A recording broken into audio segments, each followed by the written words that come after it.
Chuck was one of the people who helped build what the Don't Unfriend Me show has become, alongside so many others in this incredible community. His generosity, encouragement, and belief in our mission helped turn an idea into something much bigger. While Chuck may no longer be with us, his impact remains. Every broadcast from this studio stands as a reminder of a man who gave selflessly and made a difference. His legacy will live on through the show and through the countless lives he touched. God bless and keep him. Until Valhalla, my friend. Bigger, better, faster, more. It all started with just a vote, a single choice in a sea of millions. And suddenly, people we loved vanished. Godparents to our children, lifelong friends, all gone with just a click, with a comment, with silence. That's when the seed was planted. Don't Unfriend Me wasn't just a name, it was a plea, a line in the sand, a refusal to let politics tear apart what humanity once held so sacred. We didn't set out to build a movement. We set out to tell the truth, even when it hurt. Long hours, lost sleep, more setbacks than anyone will ever see. There were days it felt like we were shouting into the void, but we kept showing up. Not for clicks, not for clout, but because this matters. We pushed through the doubt, the algorithm throttling, the shadow bans, the isolation, the nights we sat at the mic with empty inboxes and broken spirits. And still, we stayed. We persevered, because we knew there was something here worth fighting for. For years, thousands of hours, laughter, heartache, raw conversations with real people, and now, it all leads to this. One night, one room, one moment. We can agree, we can disagree. You can love me, or you can hate me. Just don't unfriend me. It all starts right now. Do you want the truth? Are you tired of being so confused? You feel like you're more fucked up than the lies on the evening news? Well, just step right in. We can talk about it all as friends. And if you want, we can hug and kiss and make up for the party ends. Agree or disagree, stop unfriend me. 'Cause I'm everything you want, damn sure what you need. I won't tell no lies, back up on the facts with truth. And if you can't get down with that, you must be somebody's dad.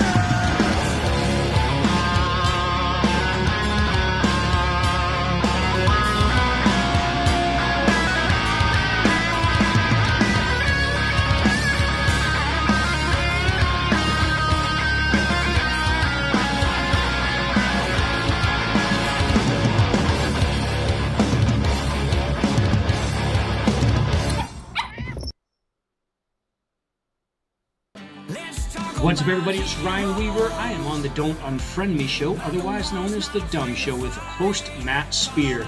You guys can find the show at The Dumb Show on social media or thedumbshow.com.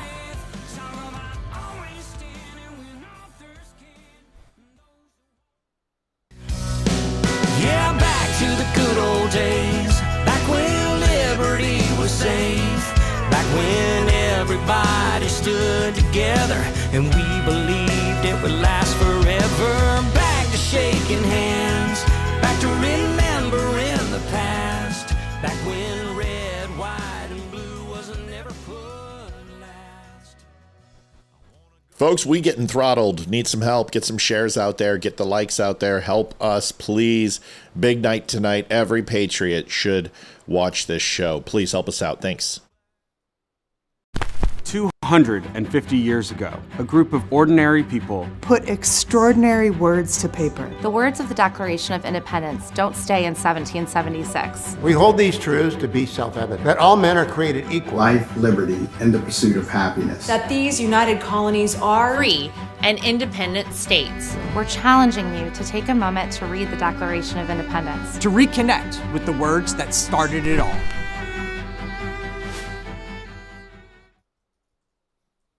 Adjusting transmitter output. This is the Don't Unfriend Me Show with your hosts, Matt, Leroy, Amy, and Olivia. Geopolitics, military analysis, and election coverage. Coming to you live on all major social media channels at The Dumb Show. Honest, direct, unfiltered. We can agree, we can disagree. Just don't unfriend me. Hey, what's going on, everybody? If you have not had a chance, go to 250declaration.com or .org. Go over there and read the Constitution. It's actually a pretty cool thing. They are sponsoring our show for the next 5 days, and we're excited about it. So if you wouldn't mind going on over there, just go over there and take it. That's what's cool. It's free, and it's easy, and it's simple. Hope everyone's doing well. We've got a great show tonight. We've got Ryan Weaver. Livy, it's good to have you in the house on a Thursday. Why are you here on a Thursday? Because Leroy was unable to make it, and since we were not on yesterday, I figured I'd come on. Yeah, so sorry about last night, folks. We had horrible heat waves. So heat wave's still here, but internet is a lot more stable tonight, so we're doing okay. Well, they've been doing a lot of work on the lines out front. Remember the utility work that was getting done last week? Yeah. It's moving all the way up the street, and they're in front of our house right now. Nice. Well, So that's probably why there was issues. good. Well, we get brownouts occasionally and stuff. Yeah. Folks, we've got a big lineup coming for the next week. It's huge. Give us the quick rundown. You got 15 seconds. Livy. All right. Damani Felder will be here tomorrow. Next week, Tim Brown, the ex-firefighter who was in Trade Center 2 when it collapsed, he confirmed today he'll be here next week. Nice. Garrett Sedano from the Grassroots Army podcast is on the 14th. Lisa Regina on the 21st. The one and only Barry Morgenstein will be back on the 24th. And then John David Gregory, who was a referral from Mr. Barry Morgenstein, and he's an actor, will be here on the 28th of July. I think it was from Terry. Wasn't that from Terry? Was he Terry? I think it's Terry. I think it was Terry. Yeah, That's Terry. right. Terry recommended That's him right. like 4 months ago. Mhm. So, and we're That's finally right. getting him on. We're gonna have. I'm small and diminutive. You're not. She's not a gargantuan. She's not a giantess, folks. I don't know what's going on, but she looked like she was about 7. Just, this is basically more I'm of what just it's more in than our you, I relationship. guess. Proportionally, it's more like this. Liv will agree. This is kind of what it is. She's a tiny little thing. Welcome to the Don't Unfriend Me show. We've got a busy show tonight, like I said, and it's like we got video after video after video after video and a lot of stuff to cover.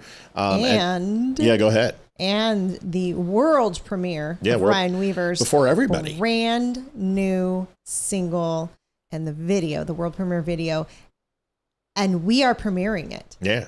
That's why it's called a world premiere. That's it. You can see it here first. Yeah, you get it 30 minutes before anywhere else. So it's going to go worldwide at 7 o'clock. And listen to me. I'm not making a dime off this. I don't care. I don't want anything from this. I was going to talk to Ryan about this when he came on, but we're not going to have a lot of time when he comes on.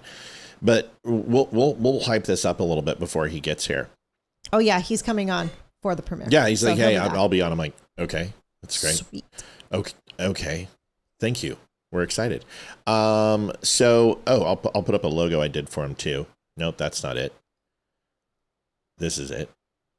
There we go. Oh, there we go. And okay, there we go. Then we can just do it like that. Yep. That works. Oops, that didn't work. Sorry, I'm a failure. It's one of those. Admitting it is the first step. Yeah, haha. That's funny. Okay. So we got that there. Okay, so this is surreal for me. I don't want to try to blow this out of proportion, but Ryan's entire focus is to produce great music and honor his family and his brothers and veterans and the ardent patriot that he is. I think I know him well enough to at least speak for him a little bit on what his goals are as a human being. He loves his God, he loves his country, and he loves his family. And to see him, I hate to say grow, but it really is a growing thing from when I first met him. And he's still obsessive compulsive. Like that's the thing about Ryan Weaver you need to know. He's obsessive compulsive, almost to the point like I am. And it was funny because when I was designing his coffee bags, it was like, there must have been 400 text messages between the person who was facilitating the conversation and me. And of course, while I'm designing these bags, I'm like, I just want to get this guy on the show. So I'm like, well, I'll do his graphic design. And you know, he's like, well, can you tweak this? Or this thing's at like 47 degrees. Can it be 45? And I'm just like, okay, you know, no problem. I mean, this is he's now, you know, talking my speed. And when I did this logo, he's like, okay, can you do this? Can you do? And I'm like, that's just Ryan. He hasn't changed in a lot of ways in 6 years. But where he has changed is, I believe he's comfortable in his own skin. And when you're thrust in the spotlight like he was with his brothers, he felt obviously living a more, not clandestine, but a quieter lifestyle when it comes to the public eye, being a Black Hawk pilot and in the military, and then working in military intelligence like we did. And then to be thrust in the spotlight with a music career, and then obviously the stories around his brother. I think there was probably some times where he was uncomfortable in his skin. At least that's what I saw. And it's not that he wasn't a performer, and it's not that he couldn't get on stage, but I feel like there was this stigmatism that was there, was like, you know, it's me against the world. And I think Ryan has now really uncovered that it's all about the people who you interact with. It's grassroots. It's working together to achieve your goals. And I'll tell you, I've never felt more that way in my own life as I see Ryan doing it too, because his approach on this song is different. Like the fact that he's coming on here and doing this, we're not the biggest channel. There's plenty of channels that would have done this and love to do this. But I think he understands that many signals in here, and it's killing us. Okay, so anyway, we're back. Are we back? Yeah, we're back. We're back. Jeez. All right, so we're probably going to have to reload Rumble, Liv, so can you please check very, very quickly if we're on Rumble or not? Sorry, folks, like I told you, we have internet issues, but we're going to get through it tonight. And we've got redundancies to keep us up, so just let us know on Rumble if we're crashed, and if we are, we'll reload it. I'm checking. It's okay. Yeah. I mean, we're not going to freak out. It's no big deal. Yeah. Well, let's make sure. Let's not just assume. Let's see. Olivia gets on her phone, and that causes some issues too. I think you guys, if you know how many Bluetooth devices and Wi-Fi and phones and dude, like coming in here, we probably get stage 4 cancer every time we come in. Looks like we're lost on Rumble. Is that true, Liv? Yes. Okay. So I'm going to end the stream on Rumble. Tell everybody to come back in, please. Okay. And we're going to get this thing kicked off back on Rumble. All right. Facebook's up. Okay. Part 2 is up, starting stream. And let's just make sure we get back in here. It's connecting to Rumble right now. All right. It'll take a minute. And it looks like we are streaming on Rumble. Okay, good. So anyway, guys, first of all, share this. Share the hell out of this. You've got to share this, please. We're going to be back up. Don't worry about it. Rumble, we're good. Heading to DC for the 4th. We will not be going to DC for the 4th. It's going to be 110 degrees. No way. Yeah. We were, and yeah, heat wave came. We're like, nope. Carrie says, hope it doesn't during the... Then don't say that, Carrie. Don't jinx us, Carrie. Seriously, Carrie, don't say that, and it won't happen. So anyway, I just think it's really a cool thing to be able to do this. I hope y'all feel the same way, and I know this is a big night for Ryan, and for him to take the time to invest this. I mean, his video is going live at 7:00, and he's going to be here up until that minute. So he's calling in at 7:25. Yes. So please get this shared out as much as you can. Listen, this is a show you can share out tonight. I promise you this. I won't embarrass you. I won't cuss. I won't do anything like that tonight. And Livia's going to make sure that I don't. Right, Liv? So what do I get to do if you cuss? Not joke about it. Like, just say you'll do it. Okay. So say you'll help me out and make sure I don't do it. That's what you can do. No jokes. Like, no jokes. We want people to share this, and people get hesitant because they're like, oh, Matt's going to cuss or Matt's going to do this. You know, using that thing a lot, but still, tonight I will not cuss, and Olivia is going to help me, and if I do, she's going to yell at me and tell me not to. Okay. So I can do that. Good. Sorry, I'm just like all about trying to get people to get this out as much as we can. I don't want to mess with their faith in us not doing it. So I want to go back. Features Craig Campbell. If you guys haven't heard Craig Campbell, he's huge talent, and a lot like Ryan, has an amazing and distinct voice.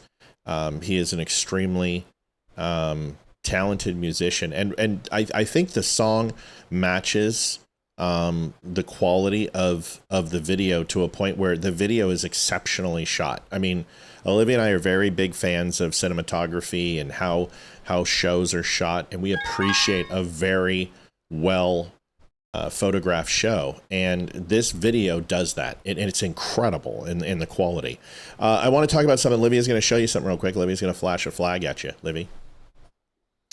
So tomorrow night, well, let's set it up first. Liv, you got to hide it. Oh.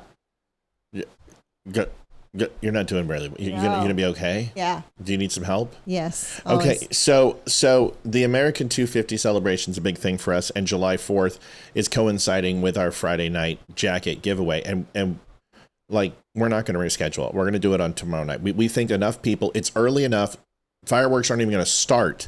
Fireworks aren't going to be until Saturday. Right. So like, but any but a lot of shows are done on the 3rd. True. Yeah. So any shows aren't going to be on. We're going to be on at 9 o'clock. So none of those shows are going to start till 9:30, and that's on the East Coast. And so easy day there. So we're going to give away the jacket like we always do. We're going to give away the coffee like we do.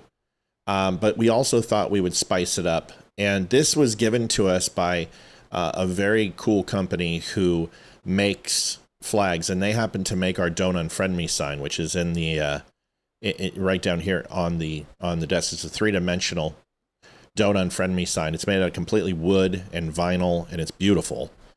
And they also made us an American flag to celebrate, and we're going to be giving this away. This is go ahead, Liv, flash it, show them. There it is. This is full USA cutout American flag, and it is roughly the size of Olivia's head, so a little bigger than a peanut. And anybody want a peanut? Anybody want a peanut? No more rhymes now. I mean it. So conceivable. Are we good? Off the coast of Gilda. I'm assuming it's some fishermen out for a pleasure cruise in eel-infested waters. We're not doing Princess Bride again. Will you stop? We're peeking out over the Great Lakes.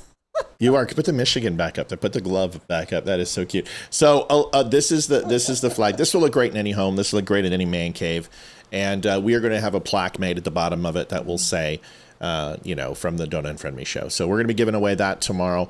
That's like a $195 flag, and you guys can get it for $25 plus a kick-ass jacket. But right now we've got 5 minutes to go, and I figure, is it going to be the flag and the jacket is the main giveaway? No, it's gonna be separate. So there's gonna be jacket giveaway, flag. Well, jacket for every 500 we get, and then the flag will be given away no matter what. So we're being really nice. I mean, is it heavy? It's bigger than a baby's arm. The flag. You're going to want to put anchors. It's wood. It's solid wood. So you're definitely going to want to put anchors on the wall. When she said it was heavy, my mind. I just... I said it was going to be good tonight. So the flag itself weighs about 10 to 12 pounds. And any standard anchor, I would put a molly in there. I would not a drywall screw. Actually, drywall screw would be fine. Mm-hmm. Seriously, it will. It's got a great hanging wire on the back that can hold up to like 400 pounds. It's exceptionally well made, and when you see it, you'll understand. It's a beautiful flag. So we will make sure we do that. Let's rock and roll. We've got Ryan in the green room, and I figured we would bring him in. First, there is a donation, and it is Darla Hurst donated $10. Happy 250 America. Thank you so much, Darla, for getting us started tonight. With no further ado, let's get a hold of Ryan Weaver and put him in out of the green room into the show. Ryan, welcome, buddy. It's good to see you. Oh man, I'm telling you what. Today is. Hold on. Let me try this. Opposite of where you think you should go. There we go. All right. Yeah. I'm telling you, today is an exciting day. Yeah. It's a really cool day, and to be able to spend it with you guys who have been massive supporters of everything that I've done for years. Like, we've known each other for years. It's so awesome to be able to give you guys the exclusive on this, what we're about to do. I couldn't have found a better place for it to happen. So I appreciate you guys bringing me on. Yeah, we're honored that you chose that you're. Yeah, dude. I mean, seriously, awesome. We were just talking about that. How like I did an Instagram video that I tagged you in. You can watch it later. But I was like, this is your Christmas and your Disneyland. This is releasing a song. This is huge for you. And this is mine, man. It's so cool to go back and look at the relationships and friends we've made. And I was just saying that your song, I Want to Go Back, is cool. But if I could sum you up in 4 words, it seems like your new mantra is I want to give back. And I love that you were talking about grassroots marketing and trying to get this song out. So I know we should ask everybody who's on if they could share and go and download the song, go buy the song. I mean, for $1.29, it's worth it. You're going to listen to it no matter where you're going for July 4th. You're driving across the country. I promise you're going to listen to this song on repeat. We have. And what can you tell us before we play this in the next 2 minutes, man? Well, for the first and foremost, I'm drinking out of a glass. Hold on, let me get it over here. I'm drinking out of a glass that my brother gave me for my birthday. It says, "Being my brother is really the only gift you need." My older brother, Steve, who has inspired me in our family, and my brother, Aaron, in so many different ways. I'm celebrating with this release of the song, some champagne, some rosé champagne. My wife got me this. She knows really good champagne, but I'm going to do a toast in my brother's glass. Steve, hopefully you're watching this. I love you, man. You mean everything to me. Cheers. There are so many things that are in this video. My family's in this video. My wife is in this video. My nephew's in this video. We put a lot of it into it, and I cannot thank Craig Campbell enough for the generosity. He's the one that really made a lot of this happen. But also, I have to say, Karen Bingham, if you're watching this, you are the reason why this video happened. Everybody knows her son, Mark Bingham. He was part of the Let's Roll crew in the Pennsylvania flight that went down. And if she had not gotten involved with this, the video wouldn't have happened. And I think that everybody out there can relate to what this message is. And I really can't thank you guys enough for premiering it. You got it. So here's what's going to happen is we're going to play the video, obviously, uninterrupted for everybody. It's about 6.5 minutes, which is the longer version. There is a 3-minute version. So after the show tonight, I'll be posting the 3-minute for you guys to share. We absolutely need your help. We need your help to share this, to get this out. We want to get this out to as many people as we can. I'm reaching out to every person who's ever been on the show. We're emailing every viewer who's ever interacted with the show, a mailing list of 175,000 people. I mean, I'm paying for advertising on this thing. I believe in it so much. I don't want money. I don't want anything from this. I want Ryan to get on stage. And the next time that President Trump has a celebration and musical artists will not participate, I want him to call Ryan Weaver after he calls me with a small commission, and I will get him in. How about just an interview with the president? That'd be cool. Whatever. It depends if he's the president at the time. So no, listen, I just want I want this thing to go global. And it's the same way with Still Point. I love the music. I listen to Still Point every day I work out. I listen to their stuff. I listen to Ryan's stuff. Whenever I reflect on Veterans Day or certain days or anniversaries that are personal to me. So let's get this thing shared out. Let's get this thing watched. Any other words of whatever that you need to throw our way before we watch this, Ryan? If there's anything I could say, a lot of folks don't realize how songs get on the radio and how songs are played and how they become massive songs. And it really is record labels throwing a ton of money behind them. And I'm not on a record label. I'm an independent artist. So another way that songs have become massive and music videos have become massive is because of grassroots sharing. And this music video is as real as it gets when it comes to everything that we care about. It's a message I believe that America needs right now, but can't do it without everybody. I can't do it without the people that care about this message, because you got to share this. You got to put it out there.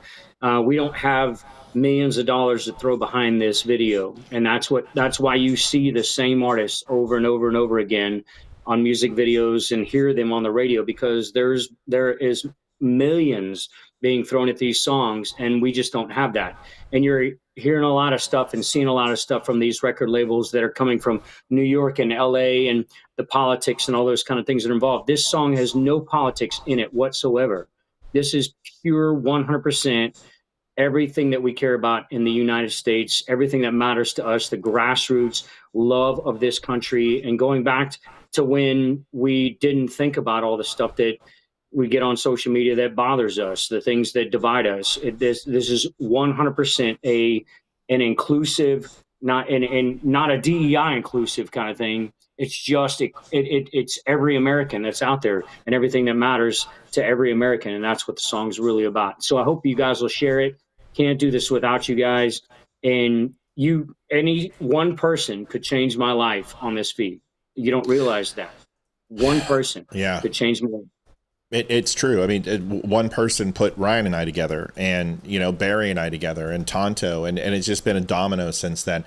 By the way, Friday night we are going to be premiering. We're like, this is more stuff. This is great. We're premiering American 250 Years in America, which is done by Newsmax and our good friends Mandy and Jack Del Rio, and they're going to be able to play our show here right before 4th of July. It's going to be on here. We're excited to do that. So Friday's going to be a really good night tomorrow. Dude, I am so excited about this song. All right, let's get to it. We got to do this. Last thing, I know I keep delaying. I'm more excited than you. My God.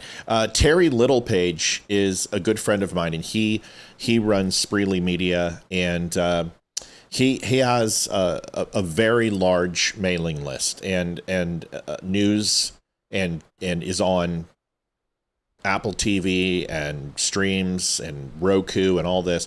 I'm gonna do what I can, and Terry owes me a big favor, Brian. Big favor. I stream to his show absolutely free every single night, and I've been doing it for a while. I'm gonna see what he can do about getting this out there, because even if it's just an email where people can listen to this, dude, we want to put as many hooks and fishing lines in the water to see if we can get somebody to bite, man. So I'm going to see what I can do about that. I give you my word. I don't make promises I don't keep. So that's to me to you, and I love you, buddy. Let's get going. Let's watch this damn thing. I'm excited. Here we go.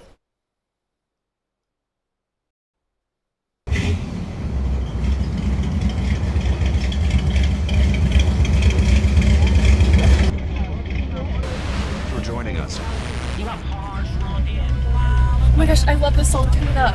There's only so much time, the clock won't unwind. Holding on so tight, don't wanna say goodbye. I don't know what tomorrow brings, but I know if you come with me, we can fly all night on the wheels like we turn the radio up, and together we'll sing. Oh, never gonna let you go. Never gonna let you go.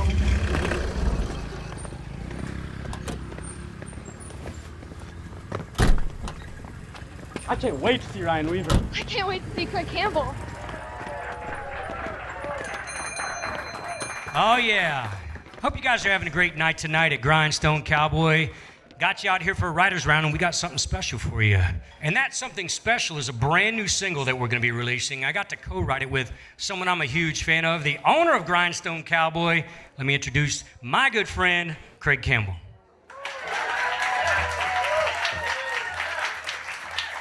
My man. Let's go. Oh, yeah.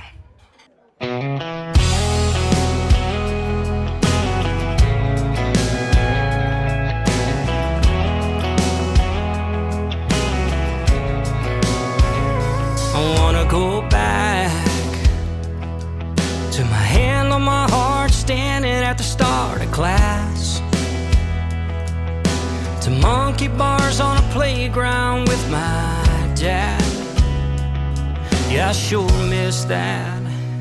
I wanna go back to run to the music coming from an ice cream truck, first in line for bomb pops, and we're in luck. They're just two for $1.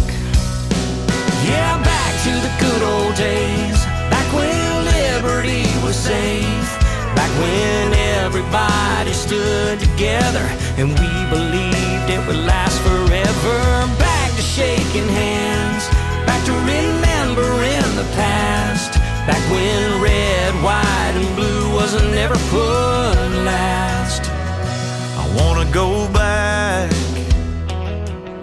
to Johnny Cash singing by that ragged old flag, riding along in the truck with us in the back. Yeah, I miss days like that. Back to the good old days, back when liberty was safe, back when everybody stood together and we believed it would last forever. Back to shaking hands, back to remembering the past, back when red, white, and blue wasn't ever put last. I wanna go back, yeah, I wanna go back. With everything I've learned, one thing I know: no matter where I've been, I wanna go.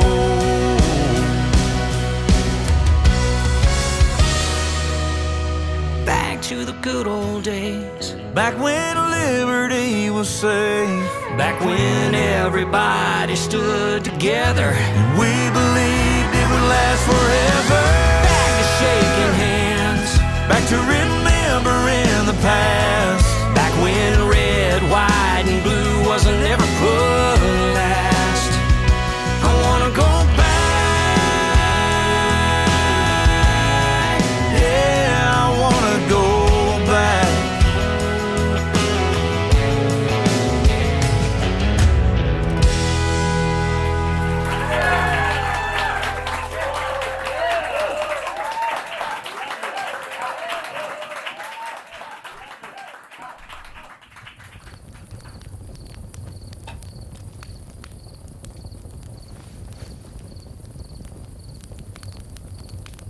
Do you guys ever notice how our parents talk about America like it used to feel different? Like people stood taller and trusted each other more.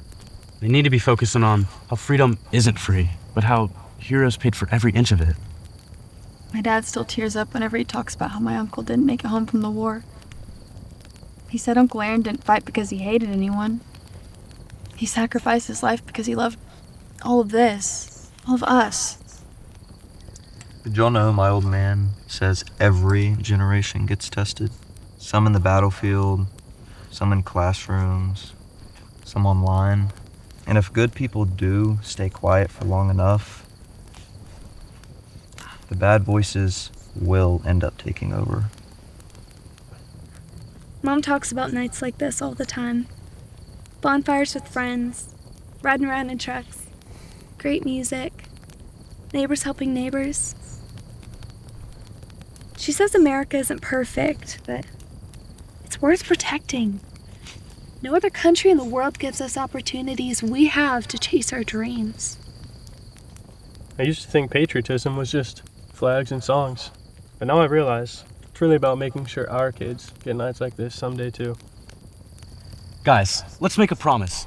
Let's make a promise that we're gonna live our lives knowing that it's not gonna last forever, knowing that it's our duty to protect it.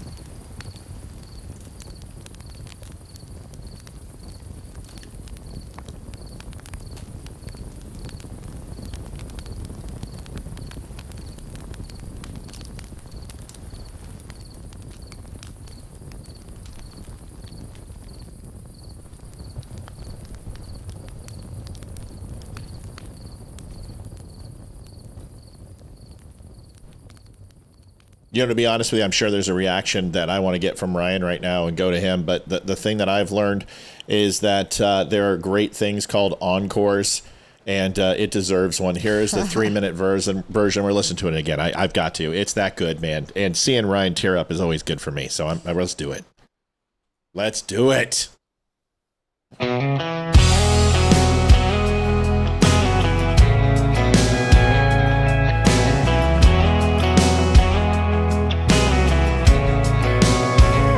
I wanna go back to my hand on my heart, standing at the start of class, to monkey bars on a playground with my dad. Yeah, I sure miss that. I wanna go back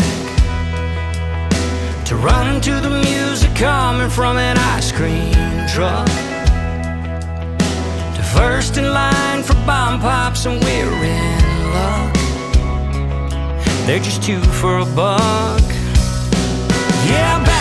good old days, back when liberty was safe, back when everybody stood together and we believed it would last forever. Back to shaking hands, back to remembering the past, back when red, white, and blue wasn't never put last.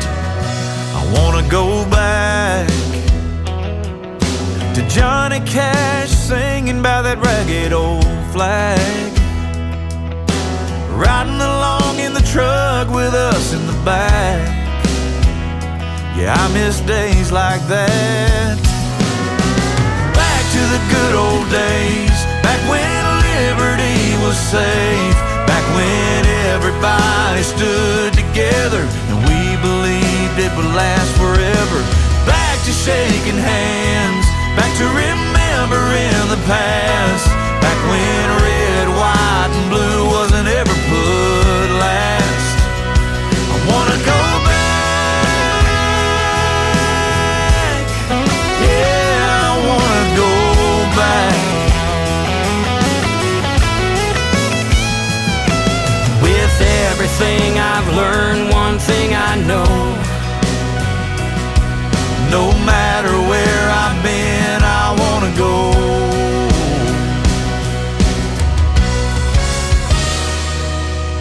Back to the good old days, back when liberty was safe, back when everybody stood together and we believed it would last forever. Back to shaking hands, back to remembering the past, back when red, white, and blue wasn't ever put last. I wanna go back, yeah, I wanna go back.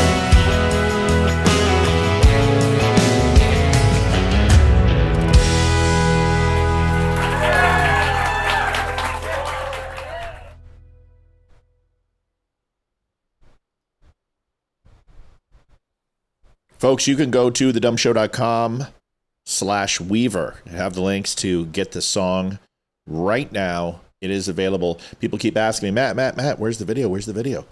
Where can we get it? Where can we get it? Well, you can get it. You can get it after the show. I'll be posting the long version and the short version and making sure that we get that thing going viral. It's going to be up to you. You're going to have to make it happen. But with all the comments, my gosh, chat is super busy, Ryan. How does that feel, man? How does it feel to see it on the computer? All that work.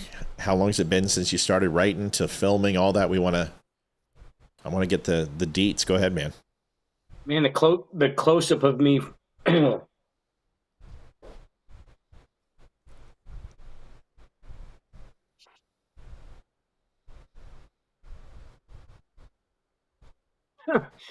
Sorry, guys. This poof, man. Like I don't think that people realize. I've been doing this in the country music business since actively in the club scene and all that since 2006. So I've been doing this for 20 years.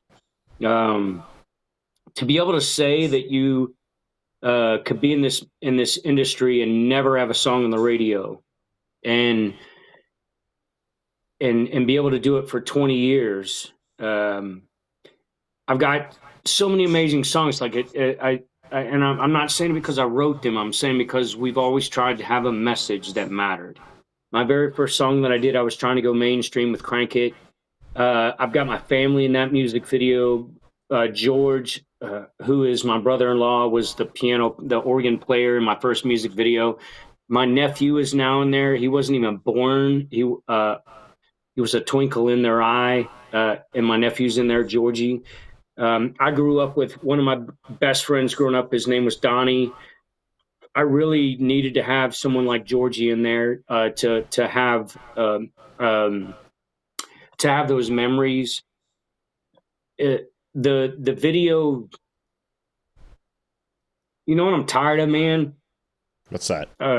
Every single day on social media, patriotism is a political conversation. It shouldn't be. That's right. It should never be a political conversation. I'm tired of posting on social media and being attacked because I love this country, and that my brother is sacrificed. Man, dude, I'm sorry, guys.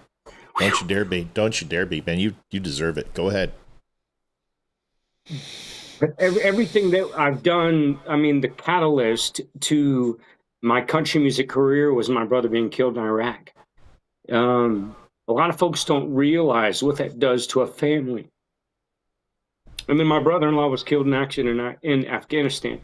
So, man, I've tried to do the right thing by their memories and putting stuff out there.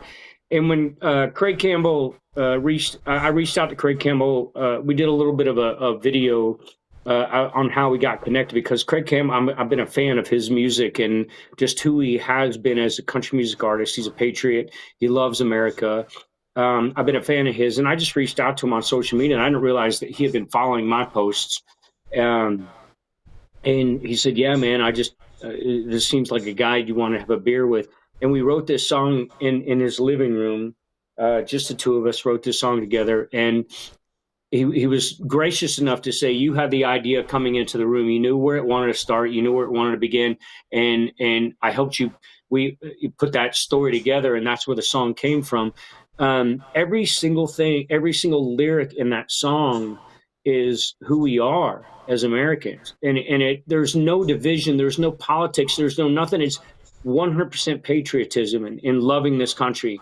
And that's what I hope when people watch this video and share this video, really want that message to get out, because everything, I mean, if anything, the World Cup is showing just how not divided we are, like how we are together and how much we love each other. In everything that's being posted, like I get so much on social media every time I post something patriotic. I posted about the FIFA World Cup and how great this country is and how everybody's seeing how great this country is. And you cannot understand the number of people I've had to block on social media that have just come on with hate. So anyway, as far as this video and this song is concerned, I just hope that people see that because I'm wearing this, because I'm wearing a Patch Operations patch that is a veteran-owned company, because I was on the cover of a veteran-owned magazine, a veteran-done magazine, that all those things that just happened to be in front of me, I didn't plan on that.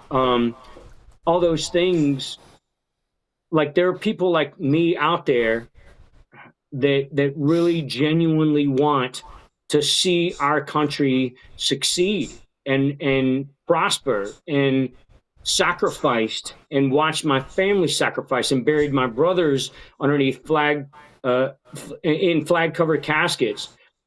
Then when they watch this video, that they understand that that's where the lyrics came from. That's what the concept of the video came from. The script of the kids before and after, who were actually an ode to the original Wolverines, the 5 Wolverines in Red Dawn. We even dressed them the same. You got a country music artist that's in there. You have a social media influencer that drove 3 hours to come down and be part of that video. You have 2 kids who are the kids of a woman that I work with my wife. Like this, it's America coming together to create something that matters. And I just hope that for everybody that watches this, that they just don't think it's some music video that was put together by an artist. Yeah, that's the original Wolverine. So if you look at the sweater that's in there, the jacket, the citrus jacket, that's my cross country jacket from high school, but it had the C on it on the front of it, like Charlie Sheen was wearing and Jennifer was wearing, even all that stuff. Like we put that in there intentionally. There's so many Easter eggs in there because the message of that movie, even back in the 80s, was about protecting this country. It was about fighting for this country and understanding what this country means and how amazing this country is. I came from nothing. I came from I wouldn't say nothing. I came from an amazing dad who raised me and a life, but we were poor. Like, we grew up knowing what it meant to sacrifice, and I found success through all of that. And that's America, and that's what this video is about. So I'm sorry, I'm running on with this, but if there's anything I can say to anybody that's out there watching me talk, I don't think that you understand like how much money it takes to get songs to top 40, which you'll never hear their song on the top 40 radio because it takes millions to get songs on the top 40 radio. But we can organically make this message something that everyone needs to listen to over the 4th of July weekend, and celebrating the 250th birthday of this amazing, the greatest country on the planet. And I hope that I hope this video is part of it, or at least the song when you're out there driving around, and that is part of your celebration this weekend. Are you familiar with the movie A Beautiful Mind with Russell Crowe? I absolutely am. Yeah, I've watched that too. So one of the kind of anecdotal tales of that is early in life, you see Russell Crowe and he's resistant to authority and formula-based guidelines in thinking, in math and economics and everything. Is he's always searching for his white whale, so to speak. And it's to his detriment that he does.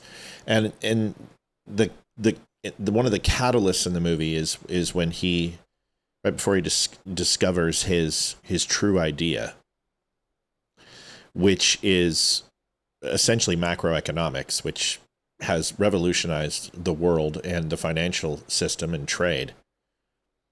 But he is in the tea room and the other professors there, and he sees another professor, and all of a sudden the other professors start laying their pins on the table in front of him. And essentially this is a congratulatory moment, but more importantly, it's essentially saying we are the Nobel laureates, we are the minds, we are the masters of intellect and logic. And you're so good amongst us, we will lay our pens down and you can speak for us at any time. And that to me was pretty amazing. And at the end of the movie, Russell Crowe, obviously a Lifetime Achievement Nobel Peace Prize winner. And as he's sitting there, unbeknownst to him, thinking that he is a reject because of schizophrenia and other mental disorders, the professors stand and hand their pins.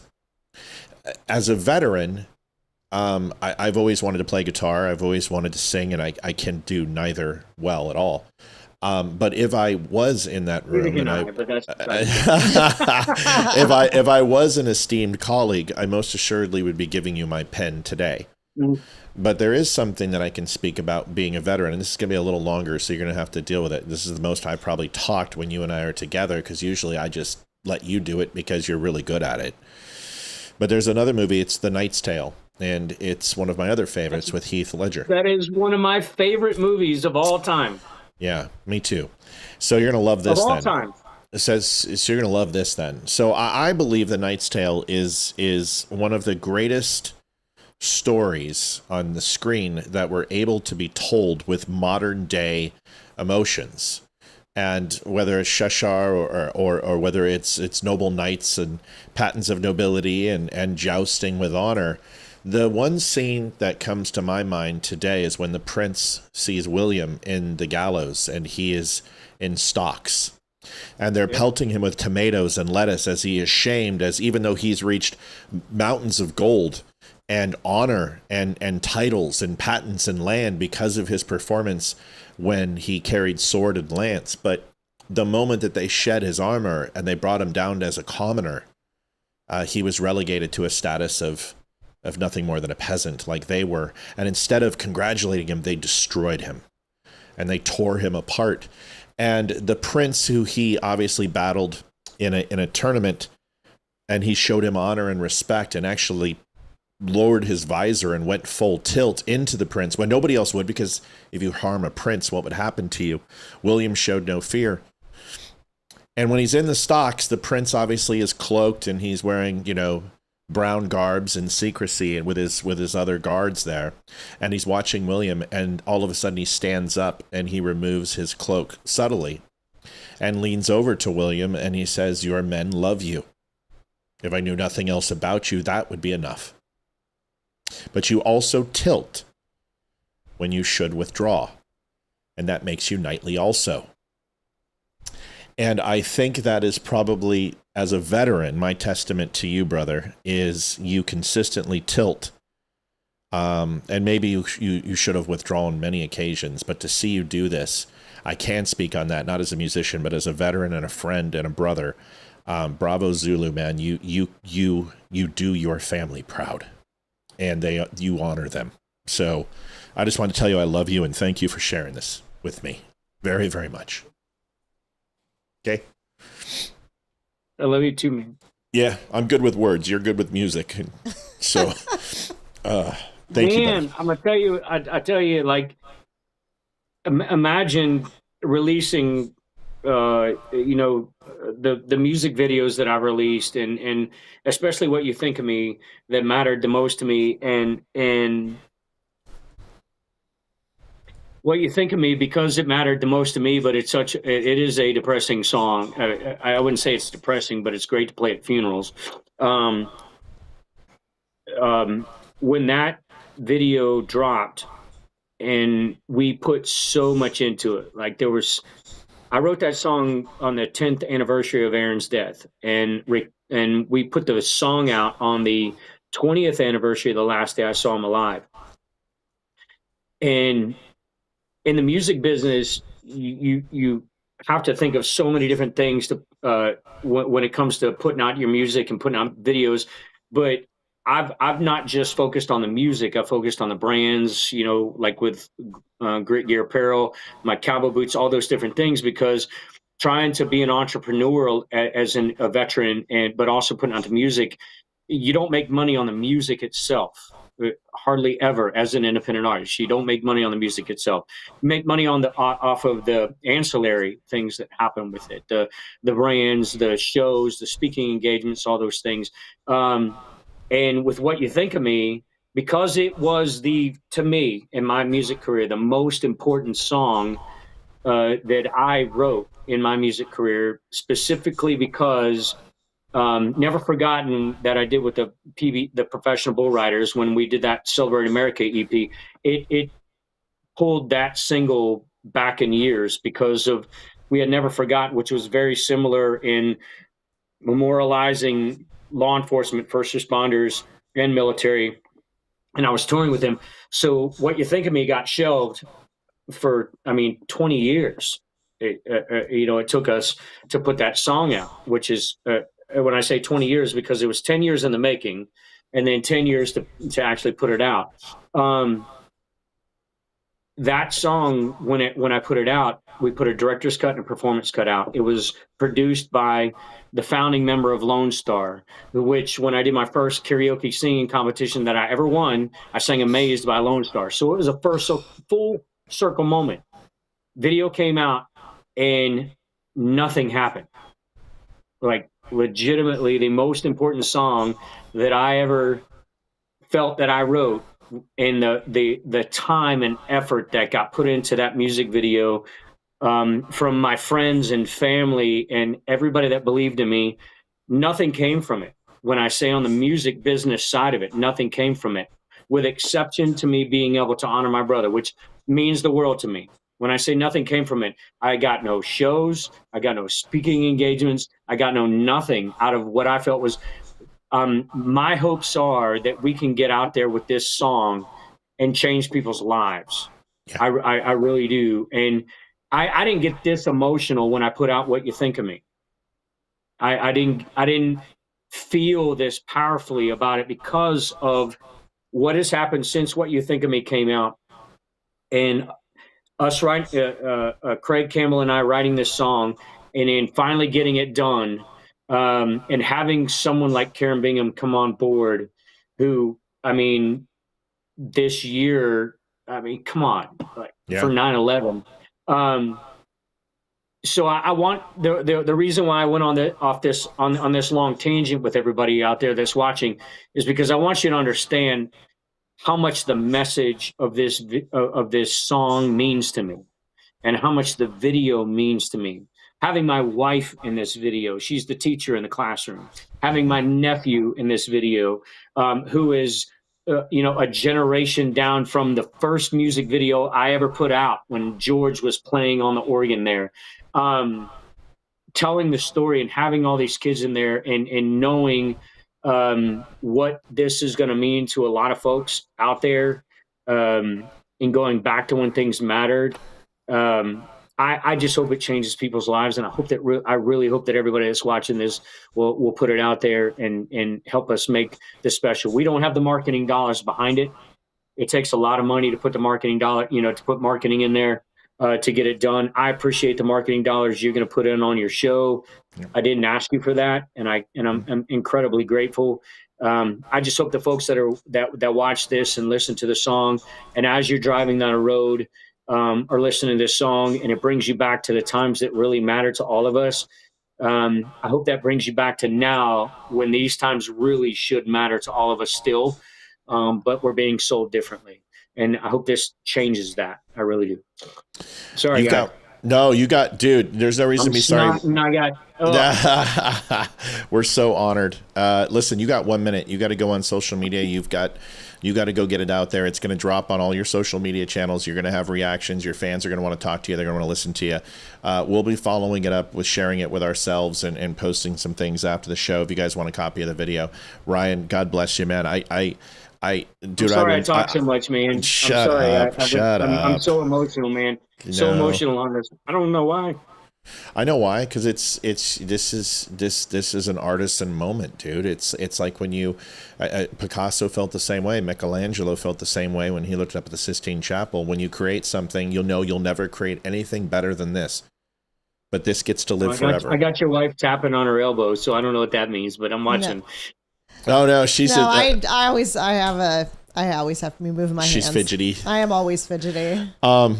Anything you want to say? I'm sorry, Ryan and I've been going off. Anything you got to say to Ryan before we kick him out of here? It's awesome. I mean, it's a great song. We showed it to the kids when you first sent it to us, and they absolutely loved it. Yeah, they still listen to it. It's added to Hayden's 4th of July playlist, which 4th of July is her favorite holiday of all time. And she's got a specific playlist that she listens to.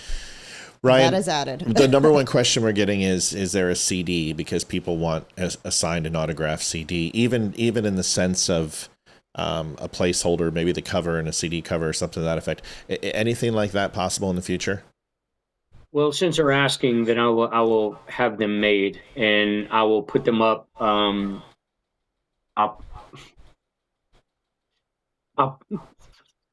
put them up.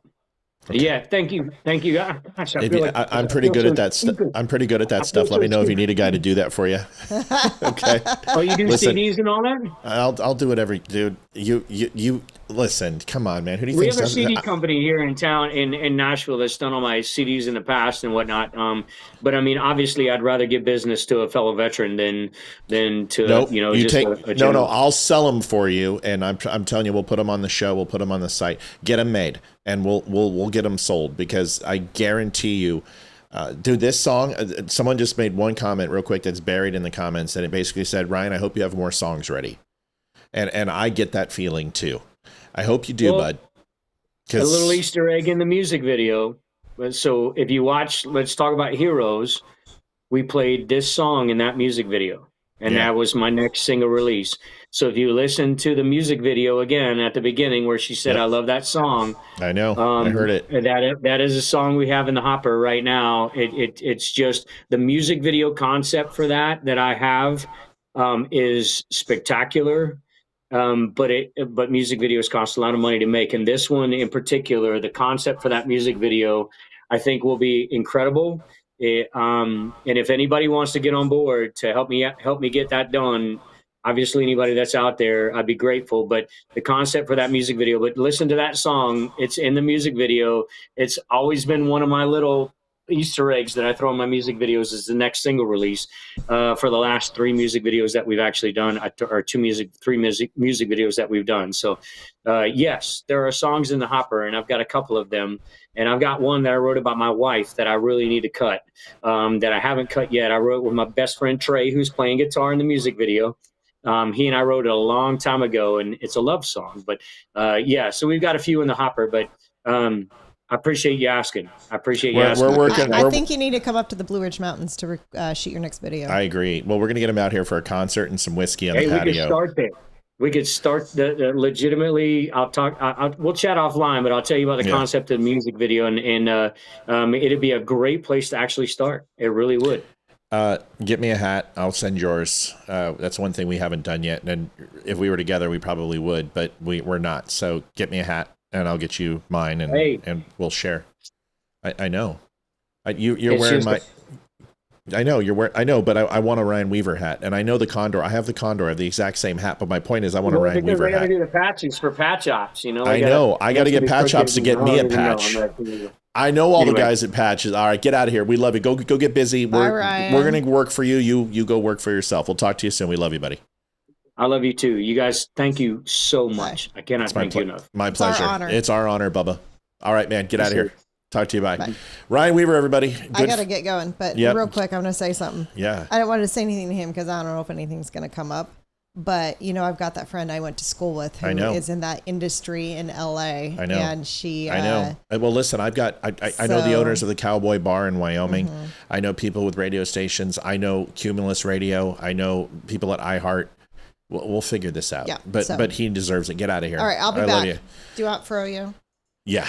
What? Tonight, I need Froyo. Okay, which I don't care. Just give me whatever you think I would love. I don't care. It doesn't matter. Are you going to put in that donation? Oh, yeah, I probably could. Yeah, we got to put in a donation. So, listen, I've been asked upon request. Robert Petrowski just got Armalite shirt, and remember, everyone deployed. Congratulations, Robert. We'll get that shipped out to you here shortly. $100 from Don Cannon. Don, thank you. Needed this today. Thank you for always featuring amazing guests. I hope this gets others motivated to keep this show thriving. Happy birthday, America. Don, that means the world to us. Trust me, we missed last night. And, it always hurts. So it hurts to miss a night because, it's $300. And for us, that's it's a lot of money still. And it's always going to be a lot of money still. And so, yeah, we appreciate you. Thank you for helping and taking a big chunk out of that. Listen, I'm fine. Olivia's going to be back here in about 20 minutes, but we've got so much to cover. Are you guys cool with listening to that again? Because if you guys want to listen to it again, I got no problem playing it. And but do yourself a favor, go and get it.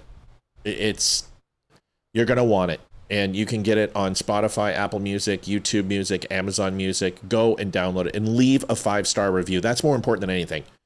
I know how Apple works. I worked with Apple for a long time. You got to leave a 5-star review. Go in there, write something. Tell whatever you wrote here tonight. Go on there right now. Buy the song. It's $1.29. Don't give the show money. Go buy it there.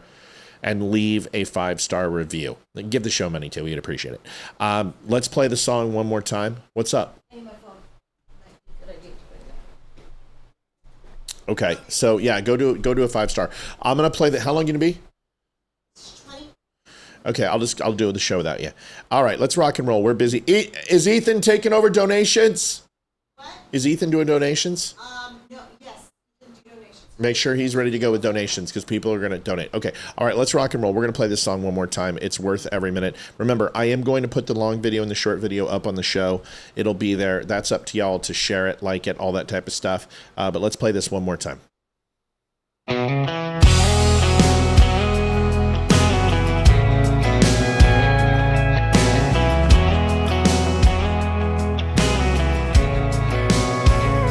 I wanna go back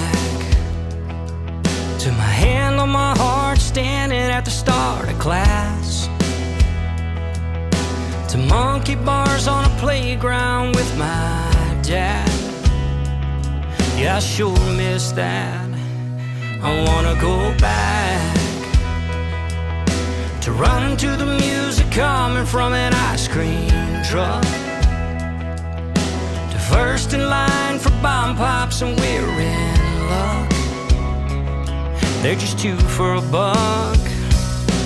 Yeah, back to the good old days, back when liberty was safe, back when everybody stood together and we believed it would last forever. Back to shaking hands, back to remembering the past, back when red, white, and blue wasn't ever put last.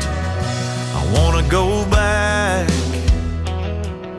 to Johnny Cash singing by that ragged old flag, riding along in the truck with us in the back. Yeah, I miss days like that. Back to the good old days, back when liberty was safe, back when everybody stood together and we believed it would last forever. Back to shaking hands, back to remembering the past, back when red, white, and blue wasn't ever put last. I wanna go back, yeah, I wanna go back. With everything I've learned, one thing I know, no matter where I've been, I wanna go.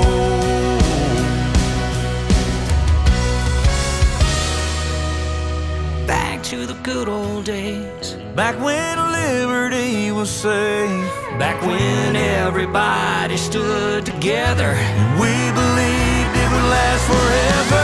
Back to shaking hands, back to remembering the past, back when red, white, and blue wasn't ever put last. I wanna go back, yeah, I wanna go back.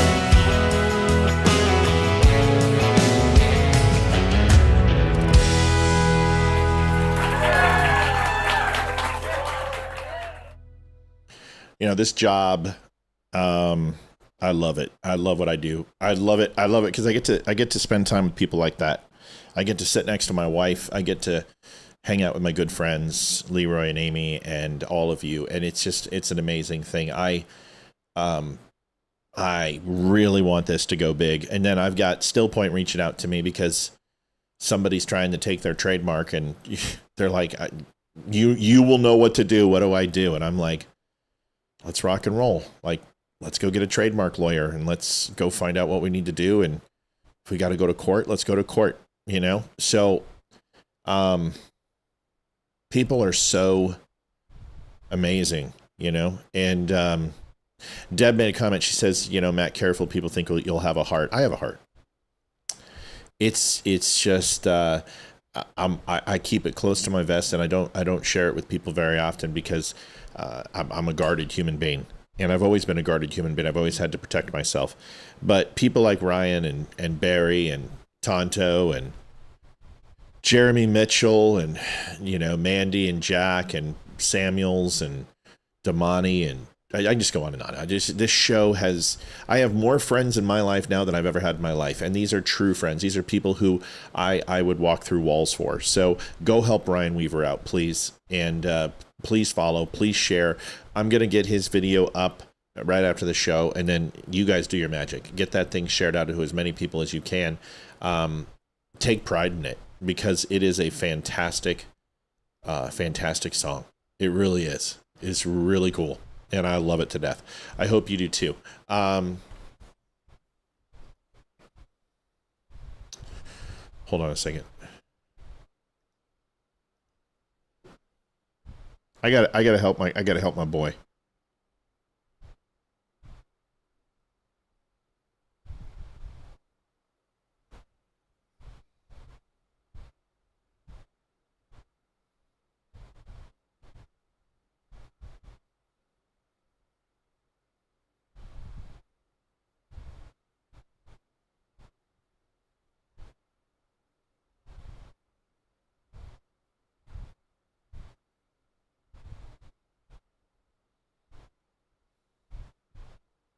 Sorry, guys. Hold on.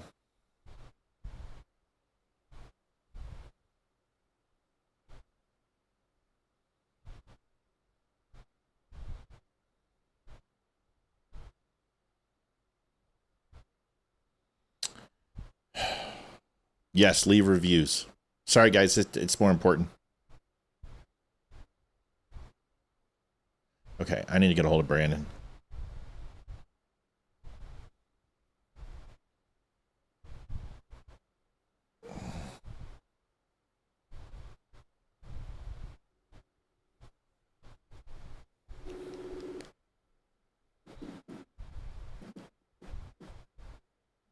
Tell you, hell no, not after the show, right now, because you're freaking out right now and you need to be talked to now, okay? So, what's up, brother? I love you. You okay? Yeah, I'm good, bro. All right, you're on speaker, so I just want to tell you, you're fine. It's bogus. It's legit. This is how I know it's 100% not real. What they do is they do a patent search, and they can go ahead and get everybody's information. Because it's a patent, they have to give your phone number, any contact information. They go ahead and it's a scam company. So what they're going to do is they're going to give you a link, or they're going to call you, tell you your patent and trademark is invulnerable. They're going to tell you need to go ahead and pay money, whether it's $1,000 or $5,000 or whatever it is. It's a scam, bro. Breathe easy. Trust me, I'm 100% sure. There is no doubt in my mind. I already forwarded it to a patent lawyer, a friend of mine in Los Angeles, and he said 100% fake. Fuck yeah, that's what's up. I knew it was fake because I got 2 different ones. Yeah. But fucking, you know what I mean? You're the only one I thought to think of that could help with this shit. I got your back, baby. You know that. Dude, I'm with you forever. I'm going to go back and do the show. Breathe easy. Okay, thank you, brother. All right, Brandon. Bye. All right. Did I cuss? Sorry. I know I'm not supposed to cuss. Anyway, yeah, it's a scam. It's okay. All right, so I got another. The world's on fire, folks. The world's on fire. Hold on.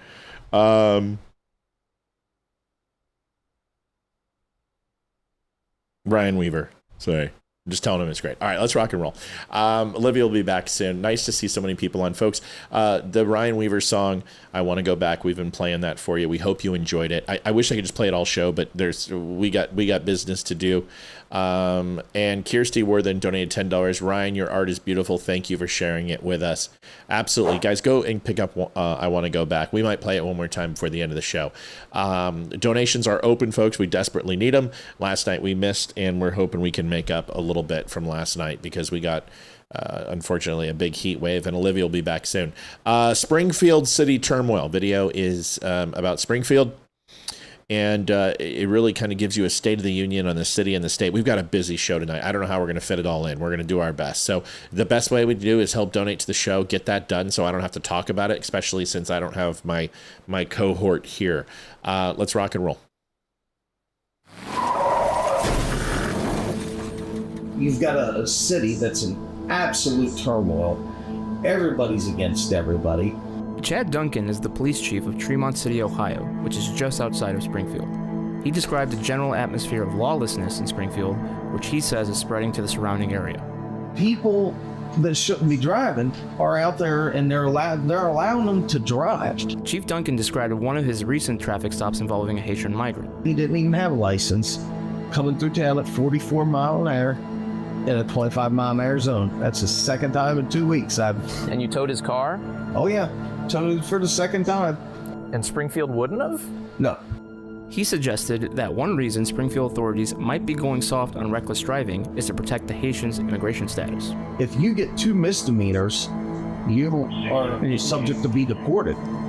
Since Springfield became a media sensation, in Springfield, they're eating the dogs, the people that came in, they're eating the cats. Chief Duncan says his access to Springfield's police radio frequencies was cut off. What exactly was going on with that? Well, we were able to hear them on the radio. They have decided to go silent. We don't know what's going on in the city. That happened the day they brought the state troopers in to help them out. Why would you think they would make things hard to communicate? Nobody can hear what you say, and they don't know what you're doing, so they'll have to answer to it. There was a threat at the school today. I couldn't hear it. I just caught wind of it from another chief that's something right next to the city. Right. If they would have taken the time, instead of worrying about the elites lining their pockets, and just took the time, this could have went so much smoother and been so much more beneficial to everybody involved. but instead, And so because that didn't happen, how do you think this ends? I really don't know what the end result will be, but right now it's not good.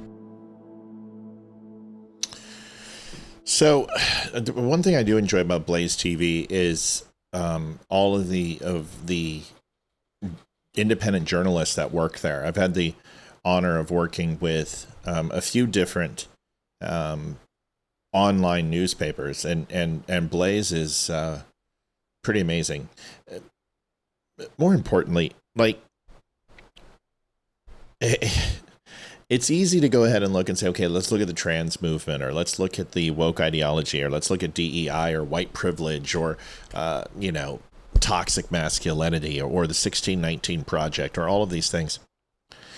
And it's really simple to say, okay, well, there's a systematic effort to destroy and tear down Western civilization in this country. And of course, a lot of people believe that. And when they do talk about that, they tend to focus on the things that I just mentioned, and a few other things: burning of flags, or unpatriotic, or abortion, or Roe v. Wade, or manifest destiny, or Jim Crow laws, or whatever. They can go throughout history and say these were McCarthyism being repudiated. If McCarthy was alive today, he would be rolling over. If Ronald Reagan was alive, he'd be rolling over. And people want to take those things.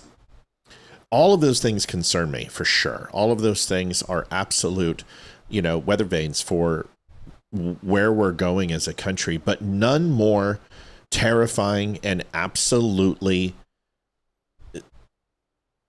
has a symbiotic relationship with other empires falling and essentially being toppled from within.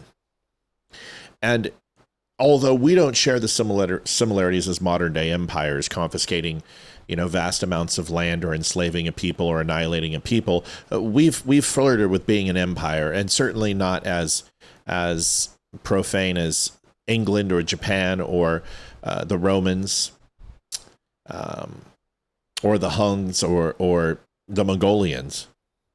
The United States has done its damage, and let's be honest, we've killed over 1 million Arabs in 20-year wars. That's a lot. We flash-boiled Japanese people, and by the hundreds of thousands. That's serious. Dresden, Germany. And there's things that we've done that we're not necessarily proud of. But that's not what defines an empire. And if you take a look at all the empires around, whether it's the Japanese or English or whatever, the Ottoman Empire, whatever it be, the one thing that followed suit that destroyed them was lawlessness, which was having grand armies that would leave the home front and push out past its boundaries to a point where the territories were no longer able to be policed, where jurisdictions were held thin, not by laws on paper, but by men with weaponry enforcing them. And this has been the fall of every empire. One consistent event has been lawlessness. And this should be a concern for the U.S. It should be a concern in Dearborn, Michigan. It should be a concern in Ohio. It should be a concern in 43 of the top 50 most violent blue Democratic cities. Is lawlessness is running rampant. And the best way I can describe it, and this book that I've been telling you I've been reading is interesting, called The Age of Entitlement versus the Age of Enlightenment, is that abortion is probably the key indicator, and this is what I've come from this book. The book doesn't make this conclusion, I do, is that abortion is the root of all evil, at least in the United States it is today. And there's other countries that do horrible atrocities like genocide, patricide, infanticide, wiping out people in Holocausts. Those things the United States doesn't do in the typical sense as an average Sunday or day that ends with Y routine. In war, yes. And when I look at abortion, it's not necessarily the government doing the killing. It is a group of people that have wiped out 69 million babies from this country of ours. And the reason I make that correlation and draw lines of delineation to the fall of Western civilization being tied to abortion is thus. Once you murder a child, once you murder a baby, once you murder a life, everything else seems easy. There's an old adage in the military, once you've been shot at, life gets simple. And it's so damn true. The first round, the first missile, the first mortar, the first whatever it would be, you ask any veteran who's been outside the wire or inside the wire who's had faced those things, is once you've been shot at, life gets extremely simple. Come on in, baby. Hi. And once you abort a child, I believe you rip a part of your soul, and not just the woman, but the man too. And when we look at the downfall of our country and when it started, isn't it funny that it coincides with Roe v. Wade and us embracing abortion that was sold to us as some sort of emergency or some sort of life of mother expectation that would never move past the confines of those expectations and those limitations and governors that we put on aborting children.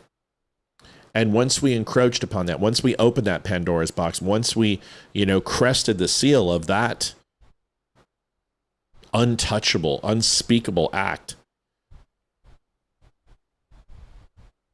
really, what is theft? Really, what is fornication? What is having children outside of wedlock? What is abuse of a woman or abuse of children? What is sexual abuse? What is doing drugs and spending your daughter's college and education? What is, sleeping with the opposite sex? What, sleeping with farm animals, surfing porn? What, if you can kill a child, what are all those things? I think it tears the fabric of our soul. I think it tears the fabric of our hearts. And I don't think it's a mistake, and I don't think it's a coincidence that this is creating a lawless attitude in these countries, and Democrats are like, well, what's the big deal? We've already murdered kids. What's allowing somebody who's decided to shoot up a family? What does it matter if we allow illegal immigrants and people are raped? What happens, and who cares if we give up our entire country to millions of illegals who are ultimately going to replace the population of American citizens here? And we don't care about white, we don't care about black, we care about Americans. This is what's happening. And it's so ever-present in everything we do. And it's hilarious and sad that the Democrat Party is so blinded that they're seeing this. They can't see it happen. That they're attacking the one group of people who are saying, wait a second, stop, we're going too far. We're moving into communism and socialism. This is too far left. We have to slow down. We have to stop. We need to bring balance to the force. And they're like, no, you're the problem. We need to go further away from you. And you're like, the Democrats are the greatest at doing this type of thing because they've been doing it for 3,000 years. And this isn't an effort by the Democrat Party. This goes back long before this. This goes back to the days of Sodom and Gomorrah. This goes back to the days of the Bible. And if people would just pick up the Bible and start reading, they could understand that what is past is prologue. But what is prologue is also the future. And this has happened before, and it's going to happen again. Here is a No Kings protest by people acting like kings. Watch this. Go. I'm going this way. I'm going this way.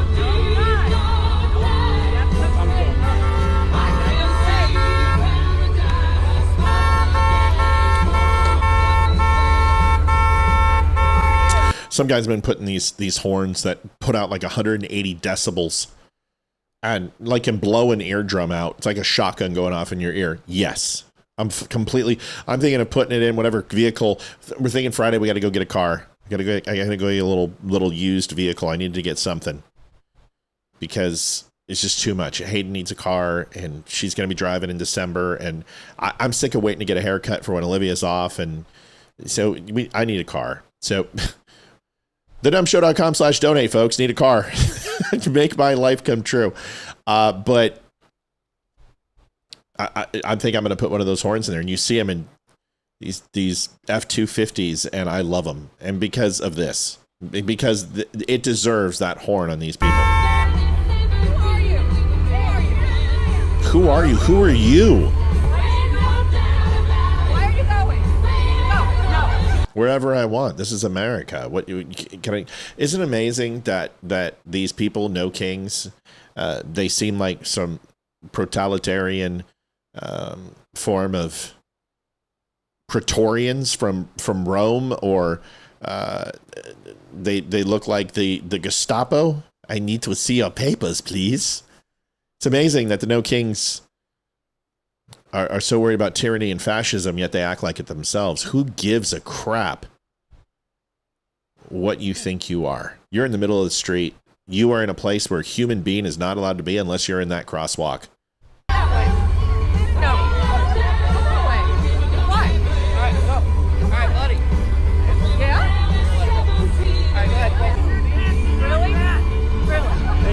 Have a lovely day.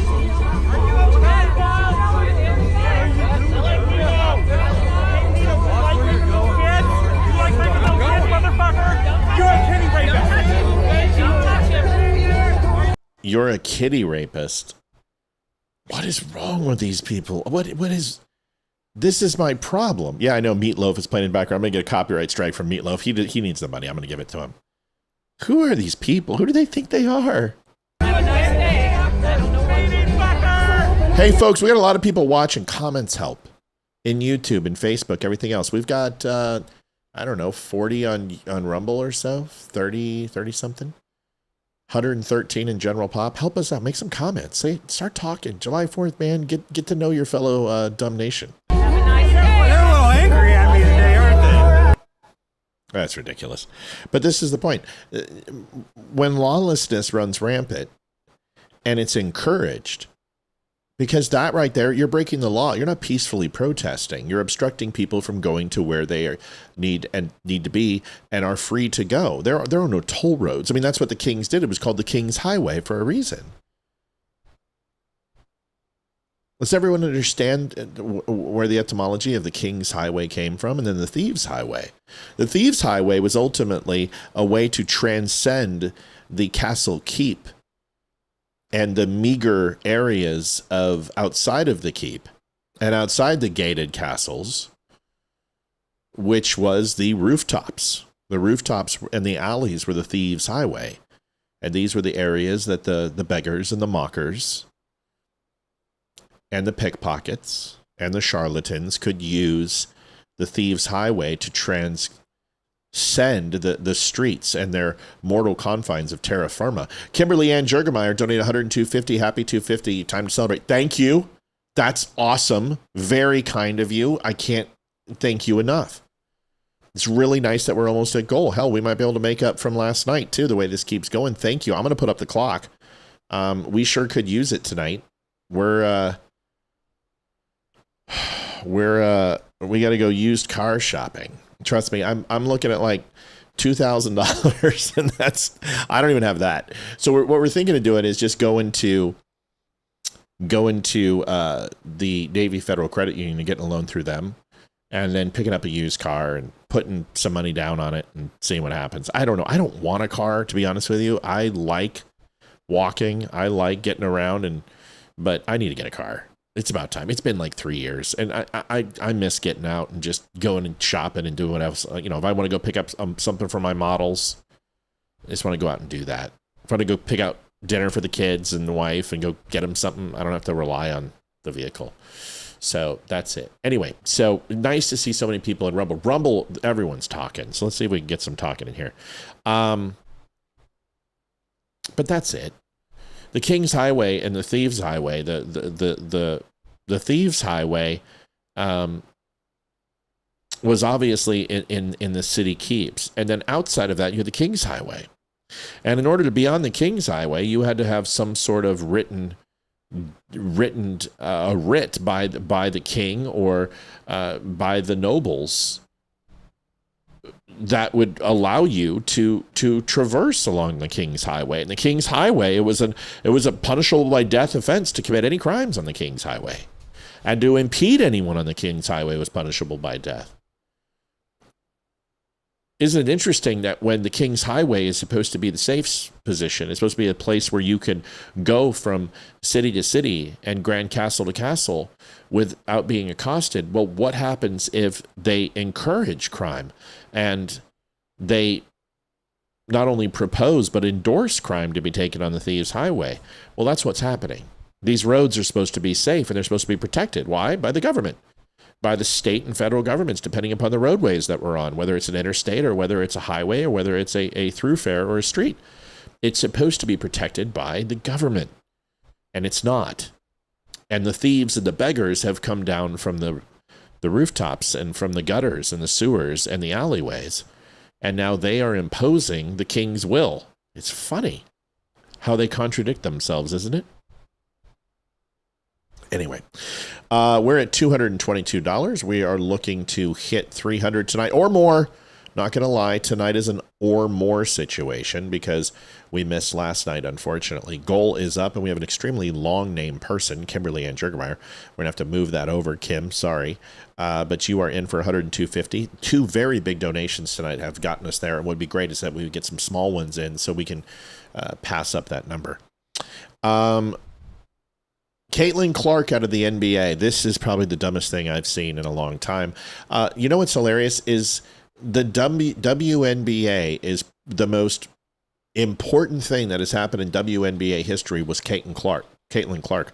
The second thing that's happened is a woman pointing a finger. And maybe you've seen this, Sophia Cunningham, who also plays with Caitlin Clark, got into a pointing match with an opposing player. Now, Sophia looks like a Viking goddess, and she happens to be because she's actually an expert in martial arts and could probably wipe the floor with just about any of the players out there because she is a badass. Decided to get in a pointing contest with one of the other players, and then one of them said, "Don't point your finger at me," and she proceeded for almost a minute and a half to follow her around and trigger the entire bench, the commentators and the refs, with her finger pointing. And now here we are that Caitlin Clark is now a distraction because of her whiteness. Listen to this. The W at this junction in time would be better without Caitlin Clark because she is a bigger distraction than she is an additive. Caitlin Clark has gotten the WNBA over the necessary threshold they needed. Now people are watching. Now we realize, oh, there's talent in the W. Talent that's actually even greater than Caitlin Clark. And I'm not just talking about bigs like Asia. I'm talking about the Olivia Miles. I'm talking about the Paige Beckers. Hell, I'm talking about the Kelsey Mitchells. Caitlin got the necessary eyes there. But now that the eyes are there, we don't necessarily need her anymore. Now I've got Tom Petty's "It's Good to Be King" stuck in my head. What's funny is you should have Tom Petty's "The King's Highway" stuck in your head, which is more apropos to the conversation than "To Be King."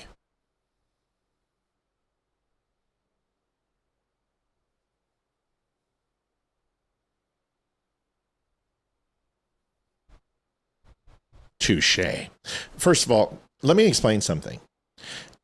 Caitlin Clark and Sophia Cunningham are the two top-selling jerseys in the WNBA. They're both white. So whatever audience you do have, it's predominantly white. That's what that tells you. I'm sorry. Don't get upset at me. Don't be mad at me. But jersey sales for those two ladies by far are number one and number two, which means that the WNBA is supported by predominantly white people, which is also the NBA, whether you know this or not. Second, the reason why you had to go and play at other event centers and other coliseums when Caitlin Clark came to town away from her home, the reason why is because of Caitlin Clark. She is the number one sole reason why you're selling as many tickets as you're selling. You're the number one reason why people are actually picking up contracts for WNBA games so they can see Caitlin Clark play. If you think I'm crazy, it's pretty simple, because if you look at the entire schedule of any team in the WNBA, the one game that consistently and the only game that truly sells out, there's two, the Pride Night and when Caitlin Clark is in town. You think Caitlin Clark would not be suitable for the NBA anymore because she's white. It has nothing to do with anything else. And what you're upset about is she is a better player than everyone else. And if people would stop accosting her and technical fouls all over the place and literally raping her on the court, she would probably be able to exceed a WNBA player's overall productivity fairly easily if you just leave her alone. Someone already put it in. Ethan did. Yeah. So that's pretty much it. Folks, we are at $222.50. Thank you for the donations. Our goal tonight's $300, but we missed last night. We would love to make it up. Friday's going to be a huge night. We know Friday's going to be awesome. Liv, show them what we're giving away. So not only are we doing a jacket and coffee and everything else, but we are giving away a wooden flag. If you turn it to the side so people can see that the stars are embossed. Do you guys see that? Keep turning. Oh, look at that. It literally is 3D and it comes out. It is a beautiful flag. It's all vinyl. It's beautiful wood. Yep, you can see the back. It comes with a mounting hardware. It comes with a company name on the back. We'll be giving it away, and we'll have a Donut Friendly Show plaque at the bottom. And we hope you like it. So, yes, we're going to be giving that away. Yes, Olivia and I will sign the back of it for you. But for $25, it gets you in to get a jacket, to get the flag, coffee, whatever. You can also get a blanket if you want to. So that's tomorrow on the Friday jacket giveaway. And it doesn't mean we're not going to be raising tonight. We're very, very close. We want to hit it. So we're going to play a quick commercial. We'll be right back. We got a ton of videos to do. We're going to be busy. We need you to stick around, hang back for just a few, and we'll be right back in just a moment.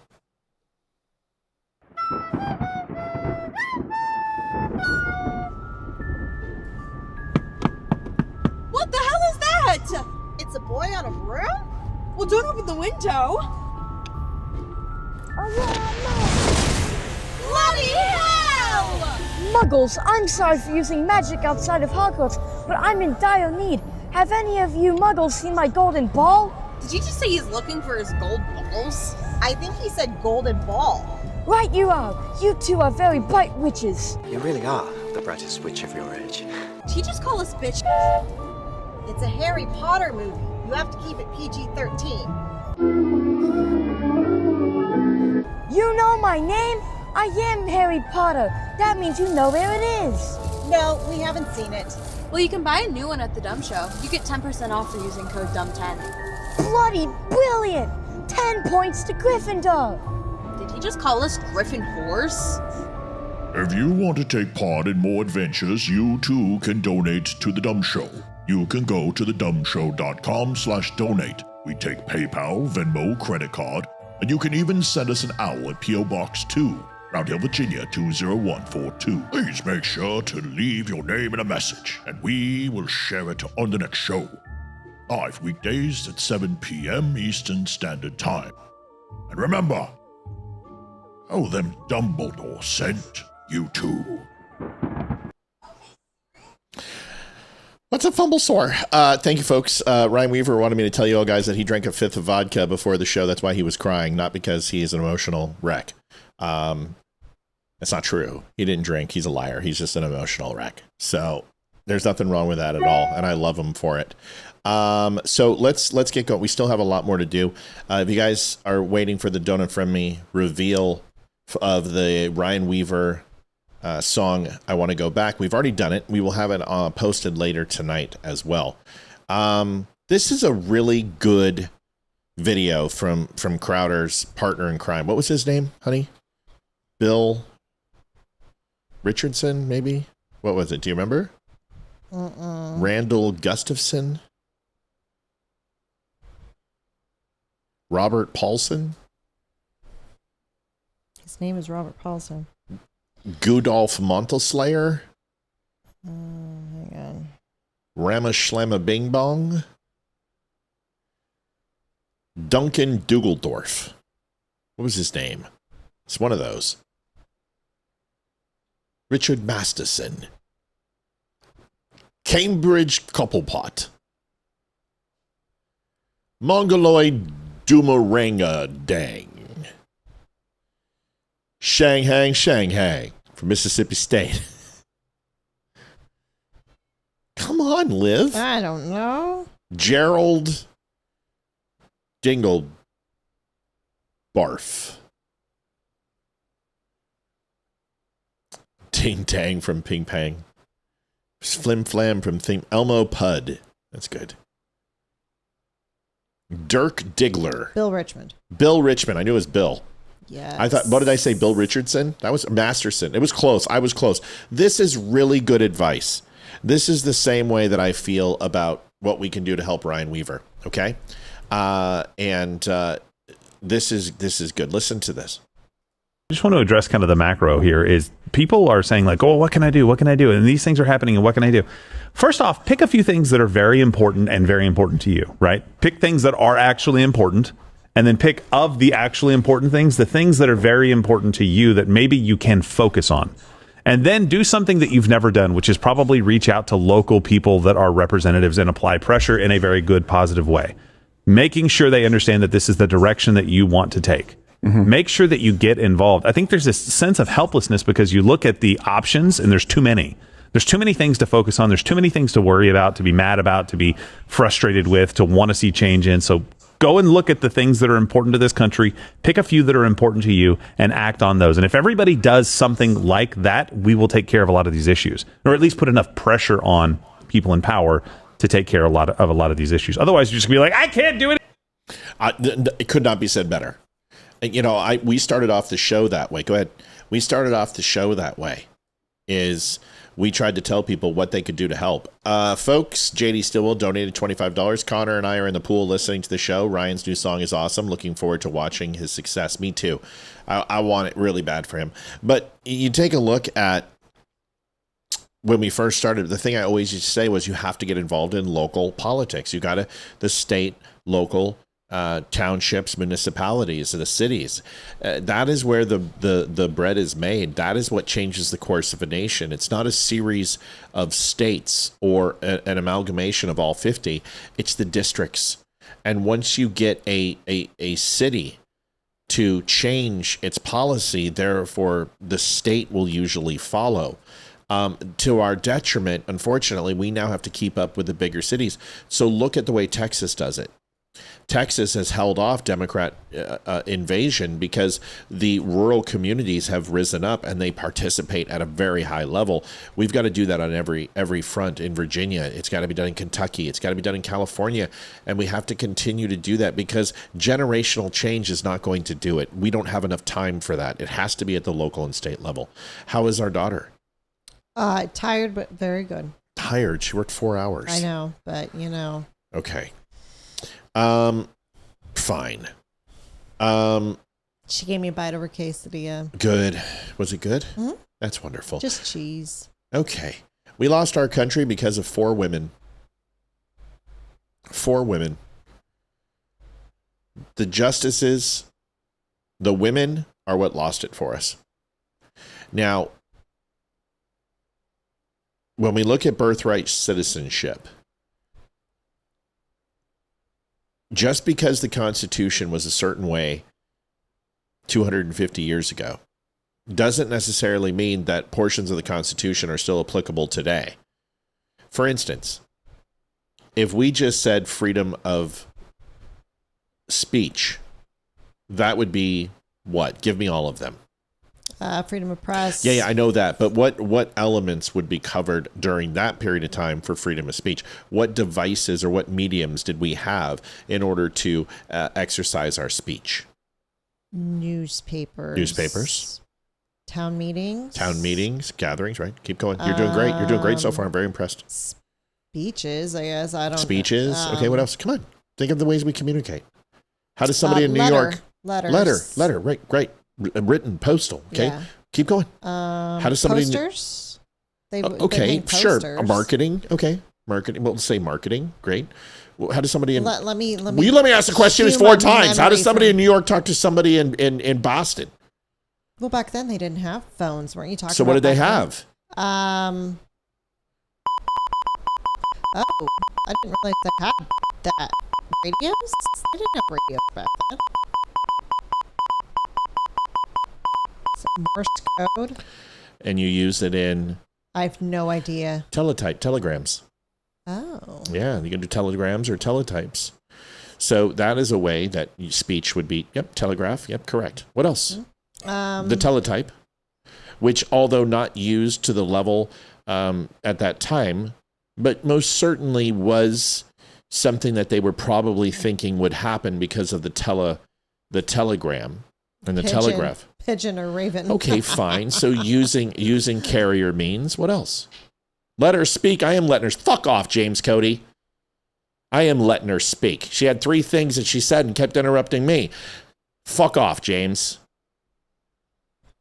The last time you did it didn't go very well. It's not going to go very well now. Go ahead, honey. What else? Think of anything else? Printings, Bible, right? So that form. So we have newspapers. Okay. So I guess published books. Yeah. All right. What else? I have no idea at this point. I don't. 250 years ago? Yeah. Anything? I'm just trying to think I know of them I'm all. old, but I'm not that old. So unfortunately, I don't have any real life experience. So I don't know. I can't think of anything else. No, I can't think of anything else there would be. Oh, sure. Okay. So we've got speeches. We've got meetings, town halls. We've got no radio. No type of electronics of any kind. So, but We got telegrams. Yeah. And then, I mean, I guess smoke signals, but that wouldn't work. I'm trying to think if there's anything else you can think of. Plays? What is it? Plays? I mean, they had plays. Oh, like and entertainment? theater. Yeah, sure. like Okay, theater. so sure, theater, entertainment. Oh, that's not bad. I mean, because they would use and bring news and act it out in playbills and things of that effect and spread that around the country. That's good. Anybody else can think of anything? Couriers? Yeah. That's like press. Yeah, speaking in the taverns and squares. Okay, so great. So that covers all the free speech, right? So now let's talk about what's from that day till now.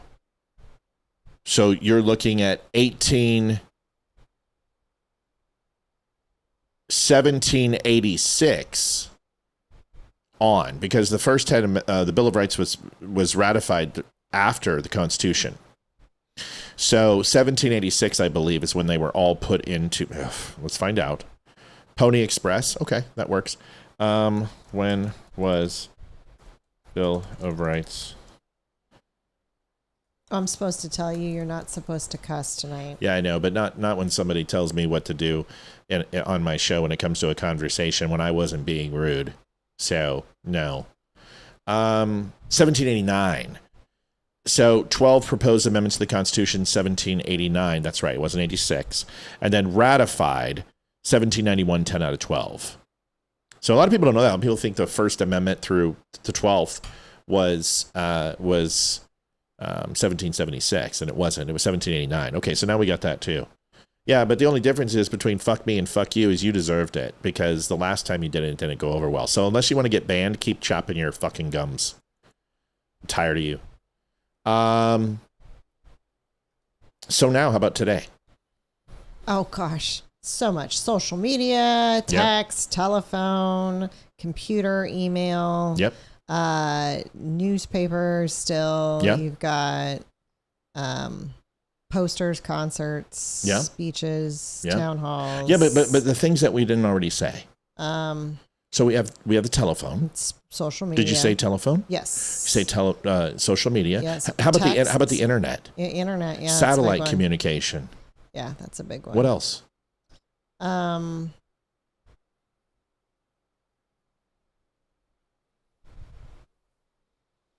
Oh, we forgot one. Signals. Like they would communicate by candle and signal corps. Okay. And mirrors.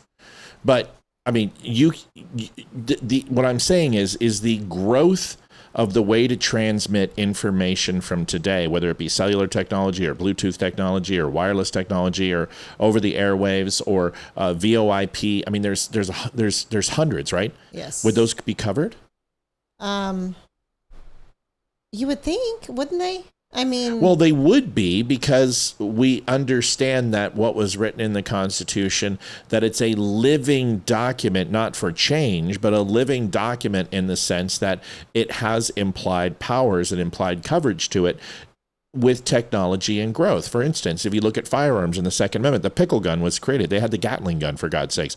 They understood. They had plans and understanding of a cartridge-based revolver. These things were all expanding. We're not friends, James. You're a user and a sucker of this show. That's all you do, is you just come around for anyone but me. So why do you follow this show? Didn't we have our conversation that we had once? So I'm not unfriending you. We're not friends. We haven't been friends. You're not my friend. You've never been a friend. So goodbye, and we'll see you later, James. You are not needed. What else? What else? I mean, what other amendments would preemptively cover things in the future? So let's take a look at the Fourth and Fifth Amendment. Let's take the right to privacy. Okay. Habeas corpus, search and seizure. How about the 10th Amendment, that pretty much anything that was in the Bill of Rights that wasn't covered would be covered by the reserved powers to the states. So we have to ask ourselves a question.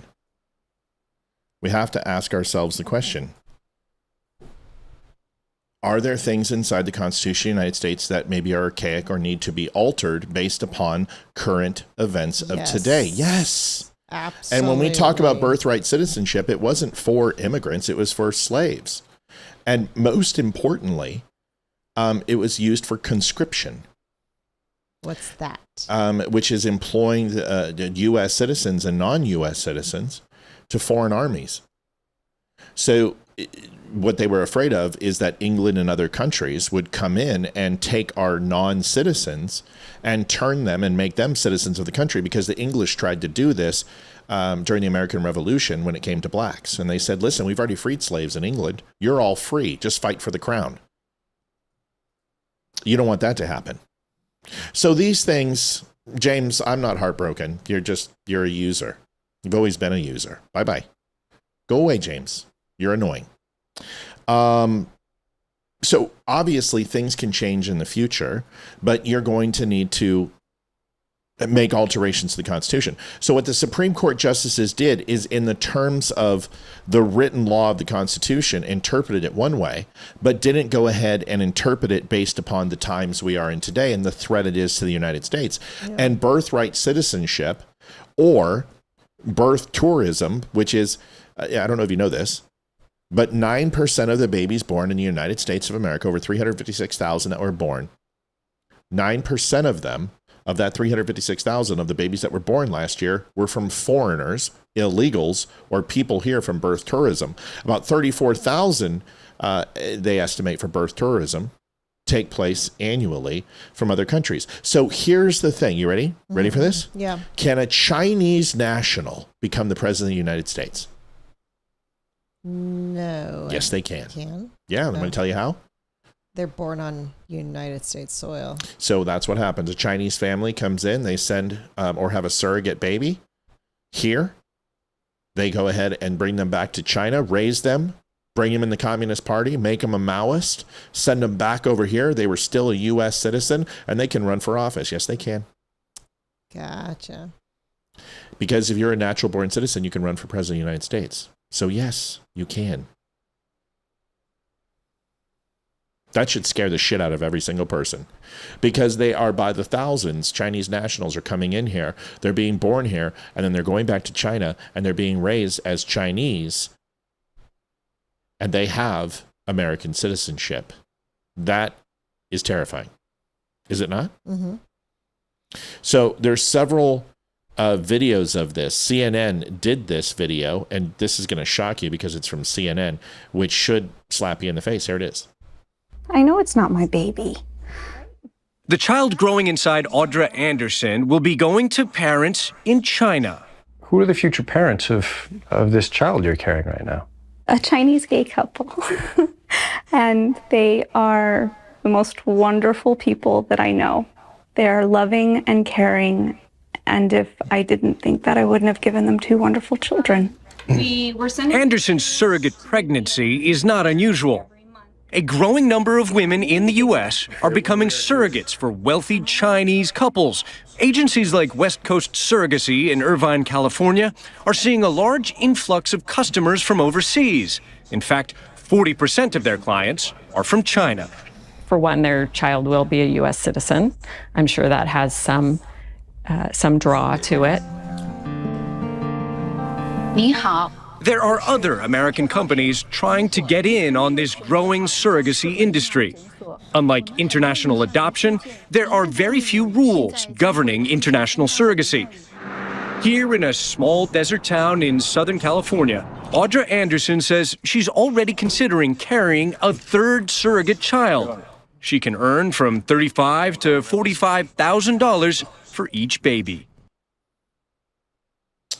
So it's interesting. I told you there was a video about Henry Reid's birthright citizenship bill. And it's funny because, is it Kim? Who's over on TV Green? Tammy. Tammy. I don't know why I keep saying Kim. Weird. But they continue to talk about proposing this Harry Reid bill from 1993, which essentially ends birthright citizenship. I don't know if it's going to do anything in Congress.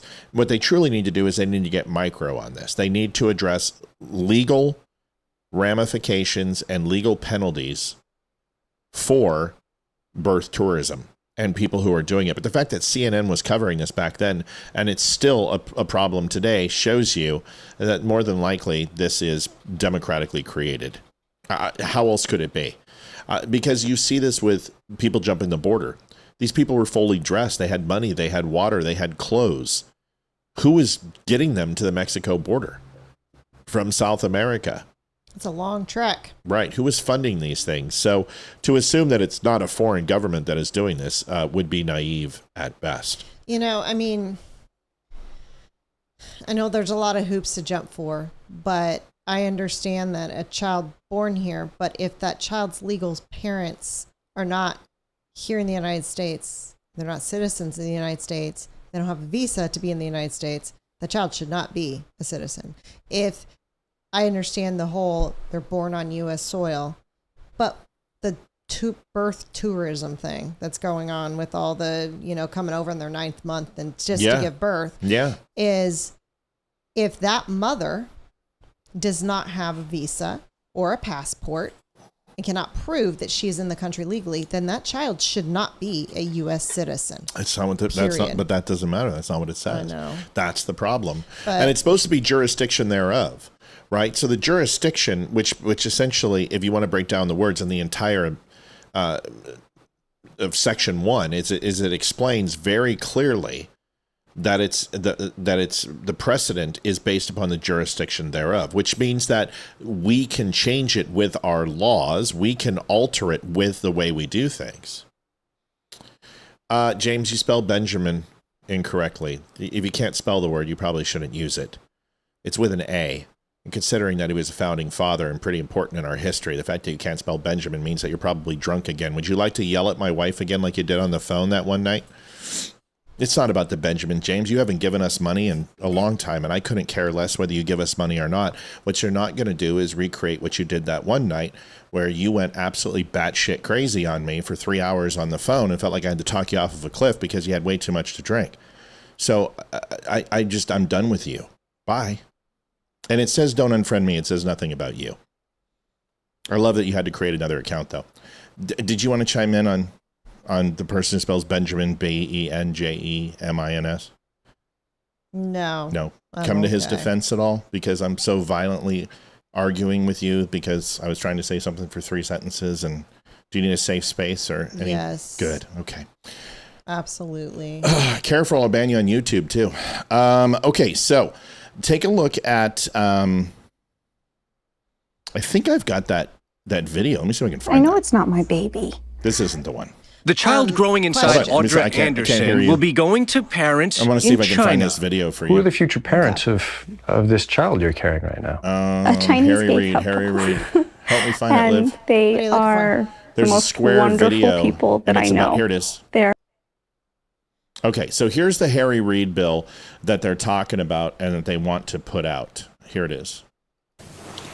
If making it easy to be an illegal alien isn't enough, how about offering a reward for being an illegal immigrant? No sane country would do that, right? Guess again. If you break our laws by entering this country without permission and give birth to a child, we reward that child with U.S. citizenship and guarantee of full access to all public and social services this society provides. And that's a lot of services. Is it any wonder that 2/3 of the babies born at taxpayer expense at county-run hospitals in Los Angeles are born to illegal alien mothers? So Harry Reid did a lot of damage. It was justified. You should also work on your attitude and your manners. It's not just Olivia on the show or Amy or Leroy. You respect those people plenty. What you do is you disrespect me constantly. So I'm part of the show. I'm the creator of the show. I'm a person who's going to be involved in the show pretty much 100% of the time. So if you can't show a modicum of respect for me, you can just go ahead and the right off. That's it. That's pretty much it, dude. You don't like it? Couldn't care less. Question. Yeah. Debbie wants to know, if an American couple adopts a Chinese child, is the child an American? Or Yes. do they remain Chinese? Does No. adoption change nationality Adoption status? absolutely changes nationality status. That's why the process is so delicate and so difficult. But if you go over to China, or you go over to Russia, or you go to Mongolia, or you go to Bosnia and Herzegovina, or you go to Turkey, or you go to Afghanistan, or you go to Mesopotamia, or you go to ancient Judea, if you go to Rome, doesn't matter where you go, at any time period, at any place, geographically, there's no other country where you become a Roman, or a Greek, or a Russian, or a Mesopotamian, or a Judean. If you move to that country, you are still an American who lives in a foreign country. Isn't that interesting? So we're the only country that does it. And I think that makes us great that we do that. So that's it. Pretty simple. But we do a lot of things that other countries don't do. A lot of countries have universal health care. They do as well. You know what I mean? Yep. So there is that. Something to think about. It's a good question, though. Yeah. Erica Kirk and Charlie.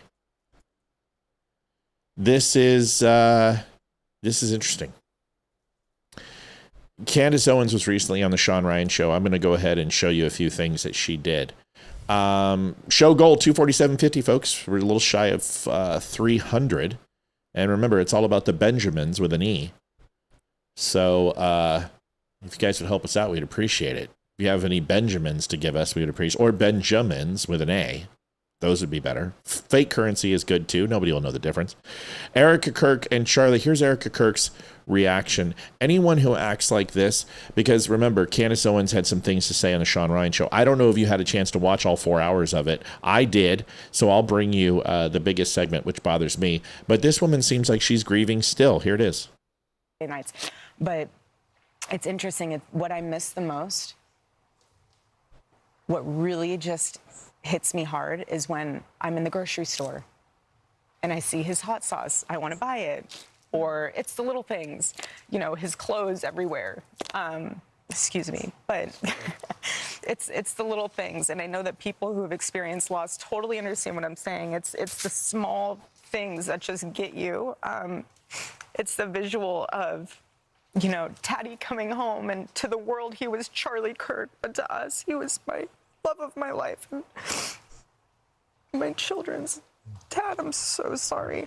Understandable. Excuse me, but it's those little things where, again, he would walk through the door, drop his bags, Daddy's home, take his phone, Friday night, Shabbat Shalom, throw it in the junk drawer, and it was just all us. And that's what I always wanted to make so special for him, was coming home. I'd always say, baby, I don't care what time you get home. Home is here for you. Your food will never be cold. It might sit out for a little bit, but I'll reheat it. It's fine. And I just want to encourage spouses, don't get mad. It's so easy. Don't do it. Nights. Yeah. But of course, I've got Candace. I'm going to expose her. Here's Candace explaining how we didn't have a human reaction from, and folks, there are thousands of videos I could show you exposing Candace Owens and her hypocrisies and her lies and her switching sides and all these things that she does. But it shouldn't take more than just this, because her overall disposition is that Erica Kirk killed Charlie Kirk. Oh, I never said that. You have implied it. Very many. You have implied it ad nauseum, and we all understand you did it. So here is me exposing Candace as always. Enjoy this. When someone dies like that, you still have a human reaction. Something that I think brought the world a lot of relief, also, sadness, we were grieving with her, was when his wife, Mrs. Erica Kirk, addressed not just the nation, but the entire world. Her words were very powerful. And we just have a very brief portion of her remarks, which you should pursue in their entirety. The cries of this widow will echo around the world like a battle cry.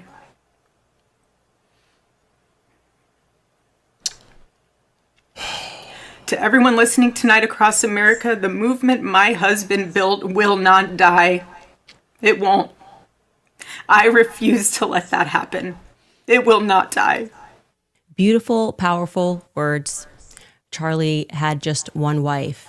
So who would you say is his arch nemesis? Nick Fuentes? Okay. He delivered a more impassioned response to what happened to Charlie than Charlie's wife did. That young man. I forgive him. It's unbelievable. The forgiveness that she granted, the strength that it took for her to call for that forgiveness, it's just unmatched, and it really made a difference. Nick Fuentes, he delivered a more impassioned response to what happened to Charlie than Charlie's wife did. And I was being serious when I tweeted that I think it was the most consequential speech in American history.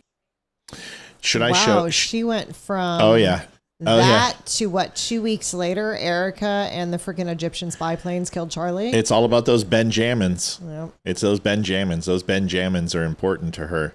Yep. So it's interesting because if you want, I can show you Nick Fuentes' response to Charlie Kirk, where he took Charlie Kirk's TPUSA entire foundation and held it like a little baby and then the baby, unquote. Those were his words. So, Candace Owens once again exposing her for a liar.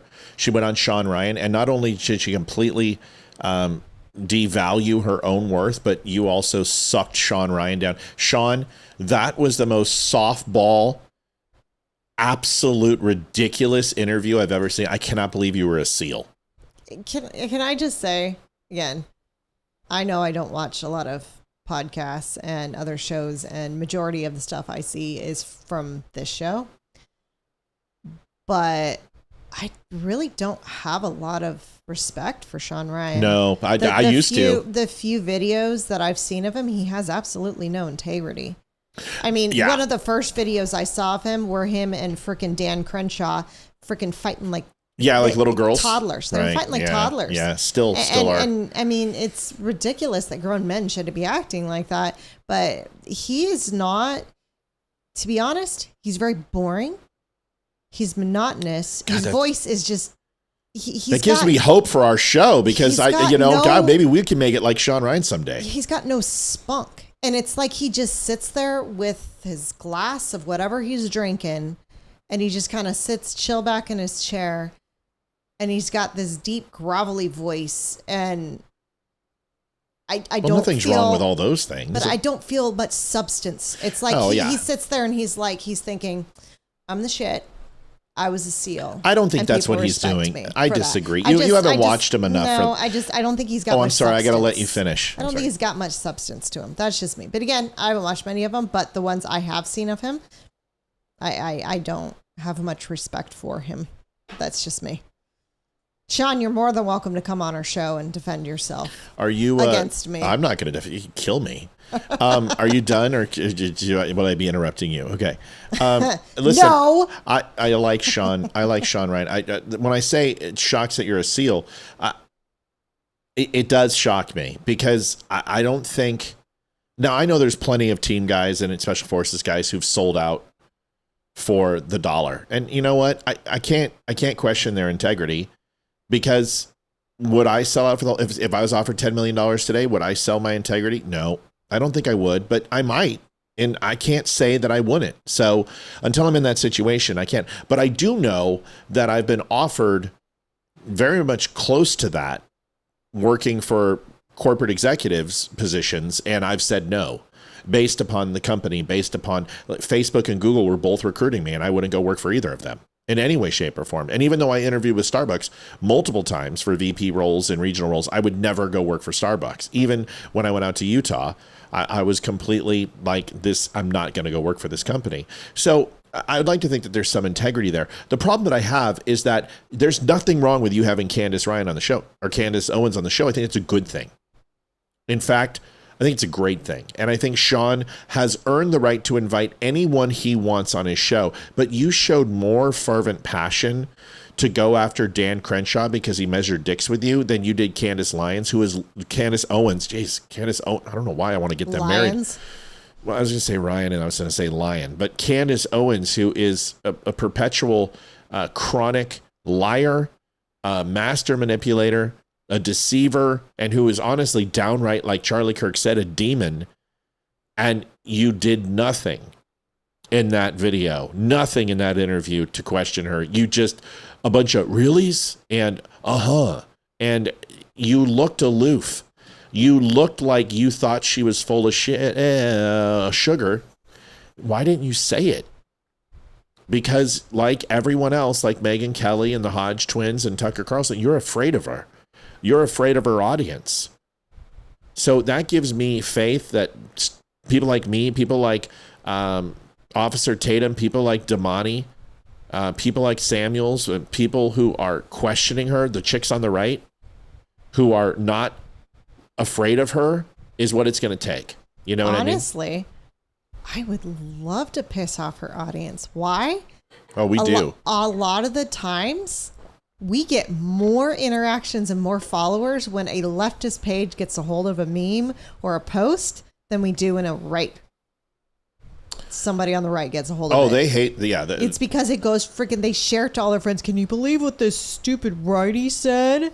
And it goes freaking viral on these leftist page, and they just, it's like, let's super glue our hands to the middle of a freeway, and I'm gonna make a stand, and I'm gonna make a difference by super gluing myself to a road. So I'm going to share out this meme 50 times to all of my friends, and it's going to make a difference, and we're going to get this person canceled.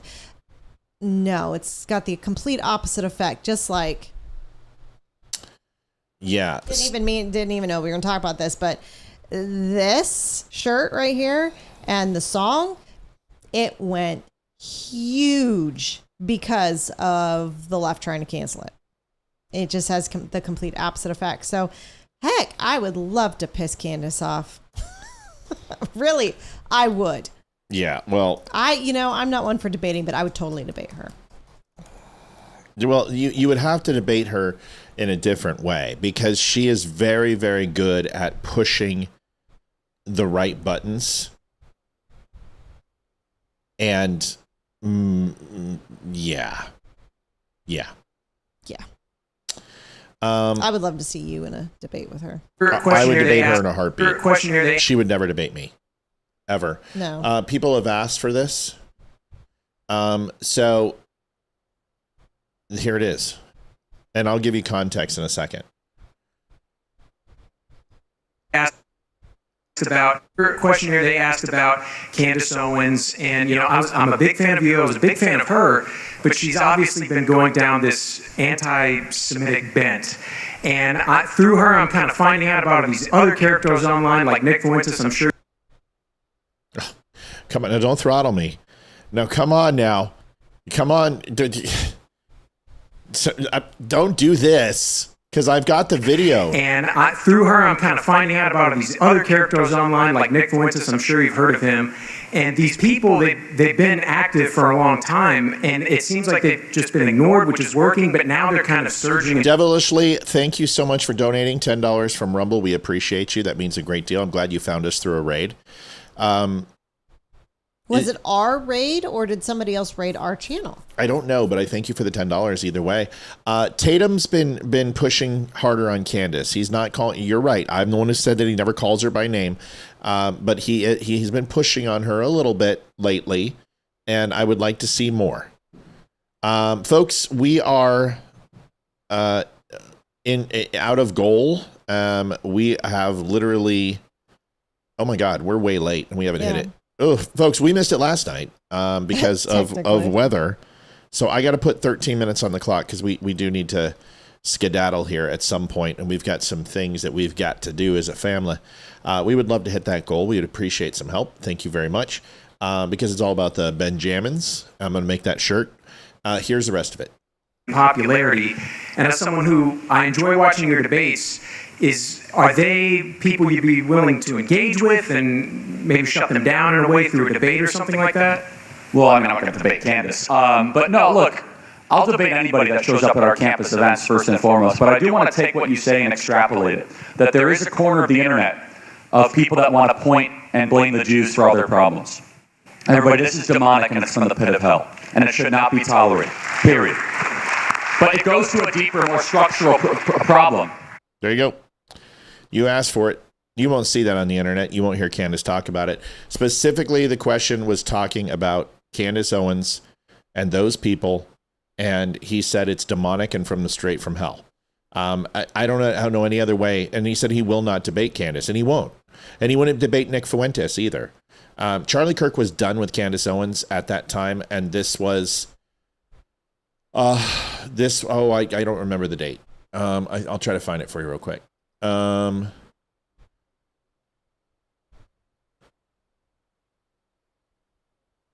trying to think where it was.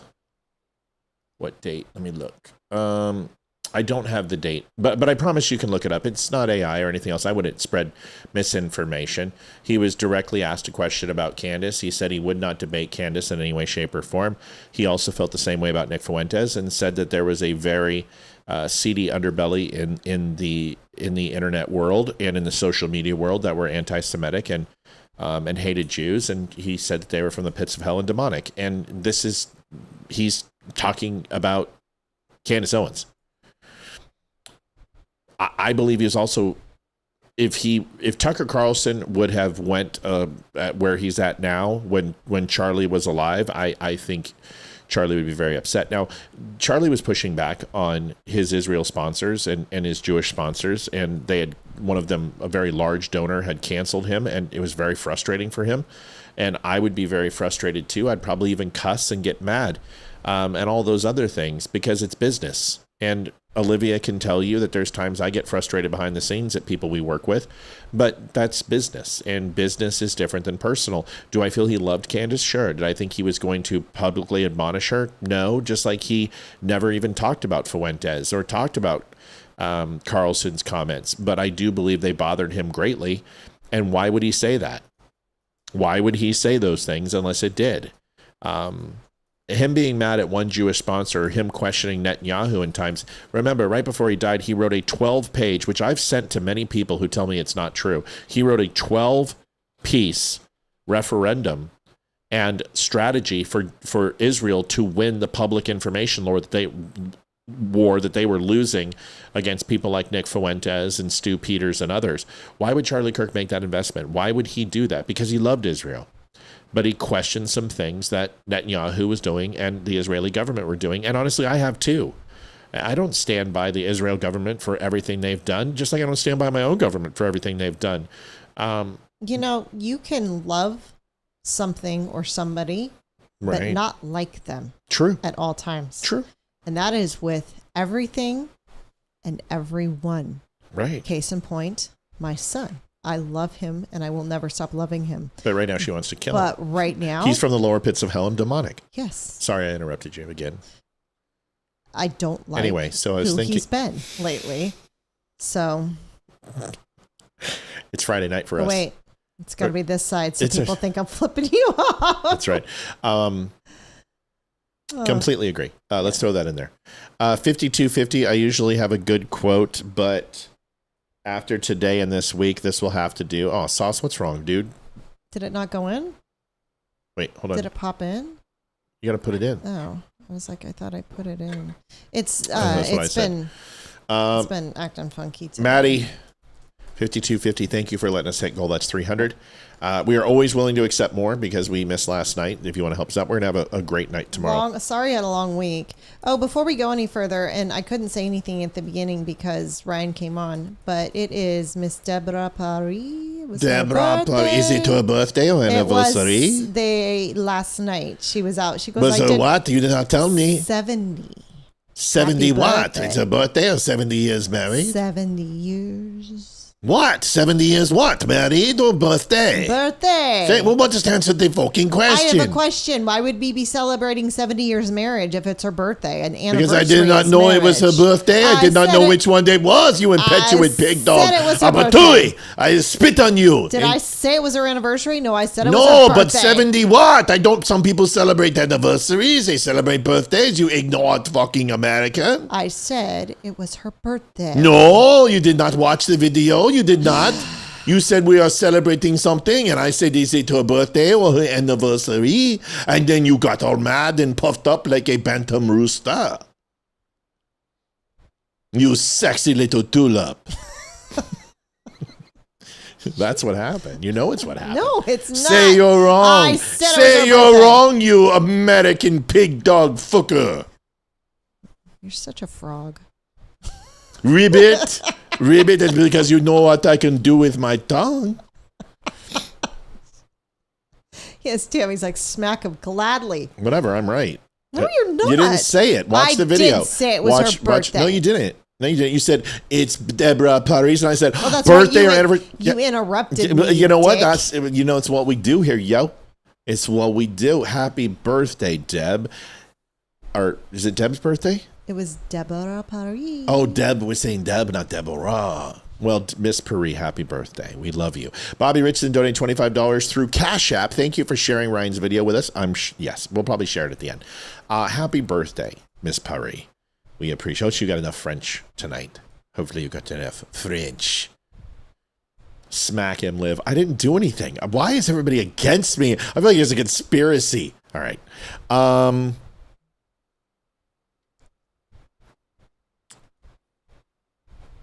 Oh, there's so many good things. Oh, this is sad. This is Jessica Gorman's daughter, Sheridan. And this, like, I can't stand politicians, but I'll be honest with you, I am so sick of these frickin' hearings and these congressional oversight committees and the way that they treat people. I'm just tired of it. Listen to this. Liv, you're not going to like this one. Listen. Listening. We shouldn't be screaming across the room. I mean, we also shouldn't say but. Because I have to just say, and I understand that you're here for a reason, I don't understand why it's only the Republican side that cares about our American children.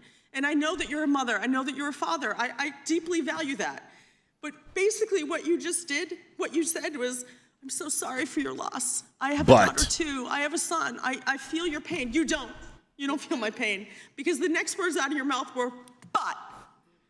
There's no but. When your child is in a coffin, there's no but. And I need you to understand that. And if you ever want to talk about it, I'm here. I'm going to buy you a bench. You can put that on the record. I'm going to buy Congress a bench. And they can come and sit and hold my hand and look me in the eye and explain to me why illegal immigrants are more important than my daughter. I really want to know because I don't understand. This went on for this woman slayed the politicians. And by the way, the Cash App is $ the dumb show. And so much courage.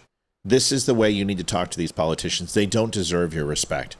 You know what? Until they start treating us with respect, until they start treating us with decency and represent us properly, they don't deserve your respect. My parents told me something at an early age. You always say, yes, sir, no, ma'am. Please, sir, please, ma'am. Always. And you never call a person by their first name. Once they tell you that they can call you by their first name, you still call them Mr. and Mrs. last name, no longer sir and ma'am. That's the way I grew up. But my parents also told me that when someone disrespects me, or someone tries to hurt me, or someone does whatever, there is no reason to keep quiet and respect that person in some sort of deference. It is your job to speak up and protect yourself and project your opinion when you have to defend yourself. This is the way we should treat politicians. We are under a full assault from these people. So I don't know. I don't have any respect for politicians. No, I don't either. No. Yeah, you have to earn my respect, and I would say majority of them have not. No. So I'm sorry, but I didn't elect you so you could line your pockets and do absolutely nothing for me. Right. So that's pretty much what they all are. Concur. Here's another clip, Candace, real quick.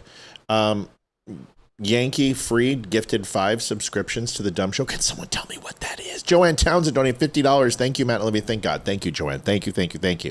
What's it? We don't understand. We are so new to we the don't Rumble. get it. What does it mean? Hey, and Crazy Dude's here. We are so new to the Rumble. Somebody explain it. We don't understand. I'm so confused. I don't understand what this means. Please help. Does this mean more money to me? Because I need more Benjamins. Like, I need as many Benjamins as I can get, because we're buying a car on Friday. So I got to get a car. I'm buying a used car. I'm buying a shitty car. It's going to literally be a hoopty. What does this mean? Does this help our show? Does it give us money? If it does, if it doesn't, I don't care, because I'm all about the Benjamins. Some people are all about the bass. I am all about the Bens. All Bens. Benjamins. No trouble. What would it be with the Benjamins? No, I don't know, but it wouldn't be that. No, because that wasn't good. You busted my mojo. I was singing the song. It's all about the Benjamin. No Lincoln, because Lincoln is what? Lincoln's on what? Lincoln's on the 5. There you go. I'd rather have a Benjamin than a Lincoln. Someone can throw a Thomas Jefferson my way. Was he 1,000? No. What is Jefferson? I don't know. Franklin's a 50. No, Grant's a 50. Washington's the 1. Abraham's the 5. The 10 is Andrew Jackson. 20 is Andrew Jackson's. I'm doing it for you. Benjamin's a hundo. Someone said the 500 was going to be Trump. The 1,000. Jefferson's the 2. Lincoln's 5. That's right. 10. Yep. 10. Grant. Jackson's 20. See, I got it. Grant's I'm all over 50. it. Franklin is. So everything 100. I said, yo, I'm just saying, yo. Where's the more like the higher bills? Anyone? Franklin's 1 hundo. Former William McKinley is 500. McKinley's 500, and then the 1,000 is I don't know. Cleveland. Yes. Grover Cleveland. Why are like presidents like you don't even remember they were president? You didn't know Grover Cleveland? Okay, I know, but you know Grover Cleveland was pretty impressive. Okay, so there we go. I'm still waiting. Oh, here we go. Read this. Where? A gifted lasts 30 days. The recipient will get a notice asking them to renew. You actually get more dollars in subs than rants. Each sub is $5 to you. Rumble keeps less than if it was a rant. That's awesome. Oh, thank you. And what so I did much. the other night is $5 a month sub. Okay, do I have to do anything to just you guys just being awesome? How do I give back? I mean, what do I do? Do I go to yours and sub people? I mean, do I perform BJs? Deborah McLaughlin's not busy. She's always willing, especially if they throw a foot her way. No, that's Debbie Hensley. Oh, whatever. I always get them mixed up. There's a lot of Debbies that watch the show. I knew it wasn't Deborah McLaughlin. It's Hensley. It's Deb Hensley's anniversary. Deb, happy anniversary. 70 years. I'm so proud of you. Congratulations. 70 years is a long time.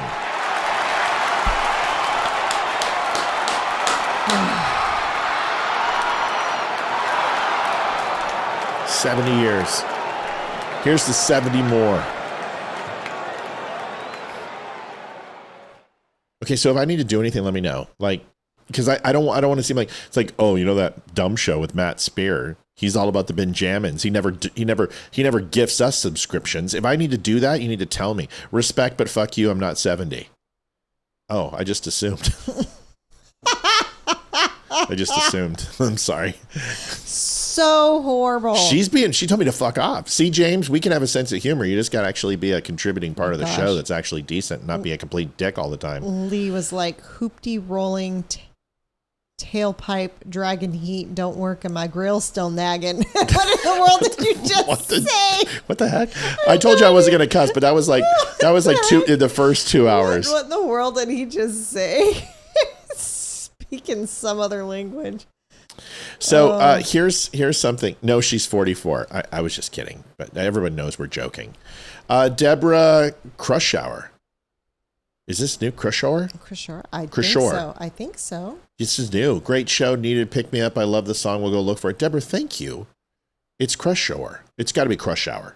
It's Crushhour. It's got to be. It's not Crushhour, is it? I would think it was Crushhour. Shore or Crushhour. Well, Crushhour is where it's at, and it could be Crushhour, but it sounds like Crushhour. I'm pretty sure it's Crushhour. Like I think it's French. Find out the etymology of Crushhour, please. Let's find out. We'll do it together. I'll do it. I don't want to take any.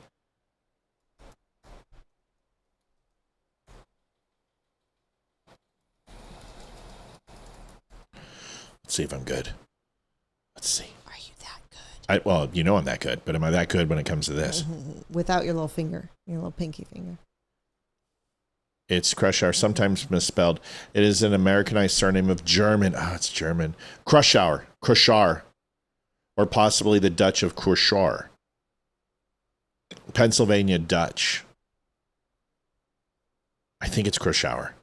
I'm almost positive. Okay. It's Crushhour. Okay, Crushhour. Crushhour. So it's Dutch. It's not German?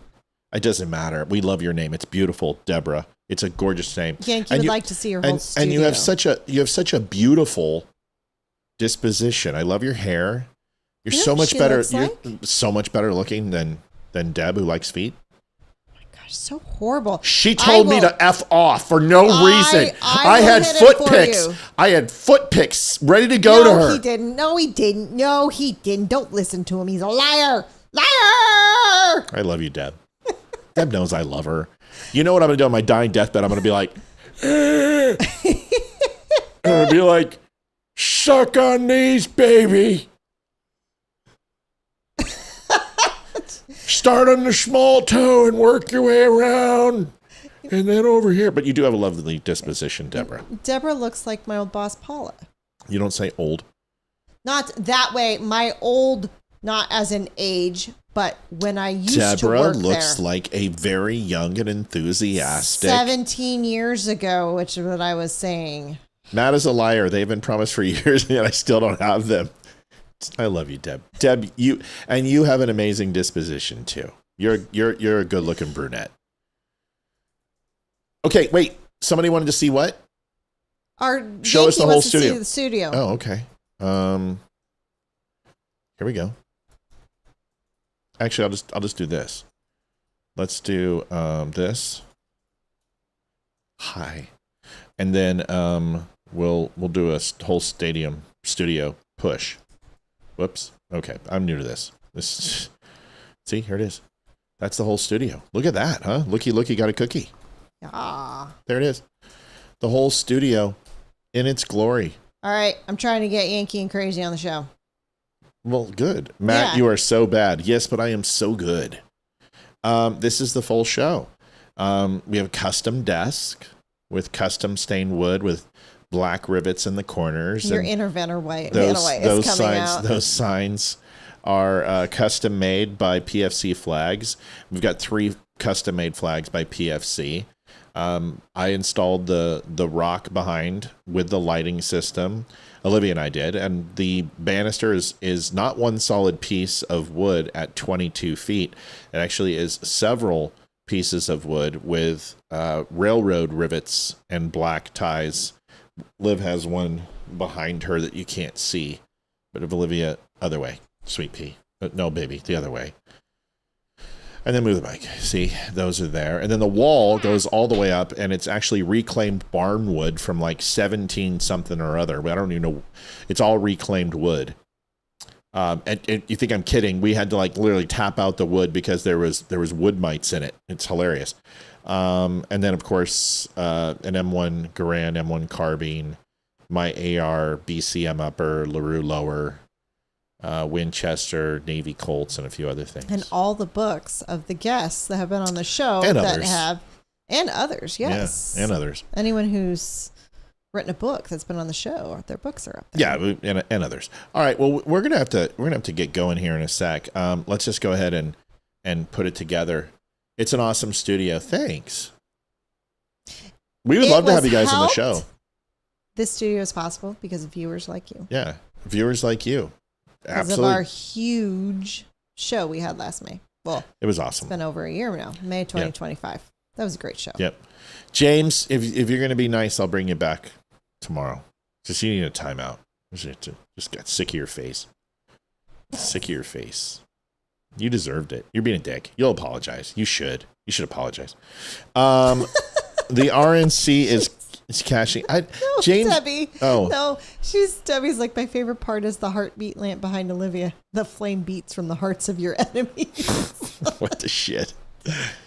Debbie, you say some of the most random shit. It cracks me up. Oh my gosh. What's the story on the Really? bobbleheads? That's a really good question. So I used to do these little skits with the bobbleheads and Democrats, and I would do their voices and stuff, and I just stopped doing that. So I got the Donald Trump bobblehead, and then I went ahead and got Fauci and Obama and Kamala because I think they're all empty-headed statues. That's it. It was just their politics and they're funny. I don't know, just something. But everything in the show has a reason and a purpose. RNC is cashing in. I told you the RNC was going to grab on this socialism thing. Robert Petrovsky donated $17.76. Very good time. For a good time. Well, What's that? What movie is that? do it again. For a very good time. I can't do the accent very well, but Give me a little more. That's pretty insignificant. I don't know. For a is it for a very good time? Transylvania. No. Okay, then you got to give me more because it's not good enough. I'm not very good at the voices. Matt, odd question. Why does Olivia sit to your right, but you put her square on your left? That is such a good question. That is such a good question. Do you want to know why? Yes, I want to know why. Because our mics won't look good that way. So if I do this, that's one reason. But that's a really good question. That's funny. It does look better the other way, doesn't I know it it does. That's why I did it. It looks better the other way. Also, the Plus- angles of the camera, it looks better. Yep. Plus, she's a woman and I'm a man and I'm first. That's just the way it works. Really? There's only one person who puts baby in a corner right here. It just doesn't. It looks better with the mics like this. But the problem is when we look at each other, it's screwed up. So we got to do this, and that's the only thing that sucks about it. But you'll find that like some guests come on, like when we have guests, I don't always put me in first position. But what? Riley is my new favorite person. He got it. It was from The Mummy. But what did you say? I said, for a very good time. Oh. It was from The Mummy. Oh my gosh, Riley, you're awesome. Yeah, well, I love the Mummy. I awesome. feel horrible that I didn't get it. I will commit seppuku. I'm sorry. It's a totally different country.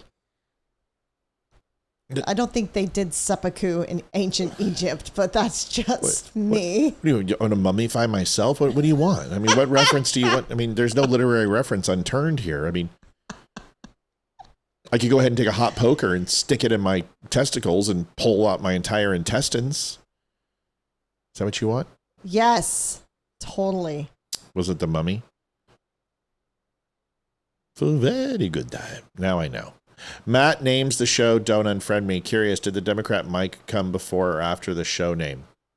It's not a Democrat mic, though. It's just red and blue. No, see, this is the thing people don't understand. You got to look at the design quality of this because it was really well done. And it was actually, I named the show. But okay. There's some things I just tell her. So this is, if you take a look at the logo, it's a misnomer that it's a Democrat mic. It's not. It's not a Democrat mic. Look at it again. So watch this. Now, Olivia, let me tell the story, okay? Okay.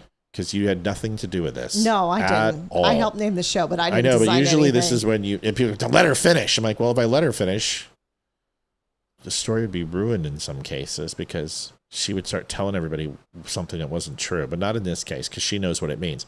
But if you take a look, it's a mic. It's also, some expletives. But it's not a Democrat, Mike. One half is a Democrat donkey, but the ass of the Democrat donkey is an elephant. So it represents both, which signifies that we're talking about politics. See? Isn't that cool? And Olivia did help name the show. It was going to be the Apology Tour, if I'm not mistaken. That's correct. It was going to be the Apology Tour, and because of Obama's Apology Tour, and it just didn't work out. It was good, but it wasn't great. And then Donut and Friend Me show, it was catchy enough, and we thought it was decent. And I had the idea for the logo, and the logo's cool, and there it is. That's it. That's the logo. Makes sense? Yes. So that's why we did it. And everyone thinks it's a donkey. I'm like, look at the tail. It's an elephant. So which one is which? And essentially two sides of the same coins, two wings, same bird type thing. Yeah. Yeah. That's why we did it. And then if you look, the microphone's also a speech bubble because it's got the little, speech bubble. So you can see speech, microphone, politics. It's all right there. With a bunch of cussing symbols in the middle. Yeah. So, that's it. Matt's favorite flower is, I hate flowers. All flowers I hate. There's not a flower I like. I don't like flowers. I don't like the smell of them. I can't stand perfume. I can't stand flowery scents. I hate flowers. That's what we need to do. We need to have. We're doing it right now. Questionnaire. We're doing it right now. Olivia, what's your favorite flower? Rose. Every rose has its thorn, and every night has its dawn. Red rose, to be specific. Okay, scratch the flowers from his funeral. I'm not going to have a funeral. Literally, real simple. Burn me, turn me into ash, and sprinkle me in Olivia's vagina. Oh, gross. Okay, on top of her vagina. Oh my God, that's so horrible. Ew. Okay. No. All right, just put it in an area where. I was going to say I'm going to sneak into the Pepsi Center and put it on the ice. Oh, that or would be somehow great. get into the locker rooms. Yeah, put it in Nathan McKinnon's jockstrap. That'd be just as good. I don't think he's going to be playing then, dear. Might be a little too old. True. Well, I don't know the way things are going for me. Unless we get a few more Benjamins, we might be, in a bread line. This car better not be expensive. I don't want to get a car. We'll go look, but it's got to be a really good deal because I don't want to spend a lot of money on this. No, I want to go through and just get something that somebody's selling personally, to be completely honest. But financing isn't a bad idea on a used vehicle. Any other questions? Is that it? We're done? Are we done? I think so. Okay, so tomorrow let's walk them through what's going. I like roses, sunflowers, and daisies. Oh, now I got. Is cotton a flower? Because I think I'm going back to my cotton. Cotton. Is cotton a flower? Is it considered a flower? No. Why? Why isn't cotton a flower? It's a plant. Is it? Is it called a cotton plant? I don't think it's called a cotton plant. I think it's called a cotton bush. Flower. It's called cotton bush, isn't it? Cotton. Look it up. Look it up. Let's find out. I have to go to ChatGPT. I'm pretty sure cotton. It could be a weed. It might be a weed. Might not be considered a bush or a plant. It might be considered a weed. Just say, is cotton a weed or a plant? Or a bush?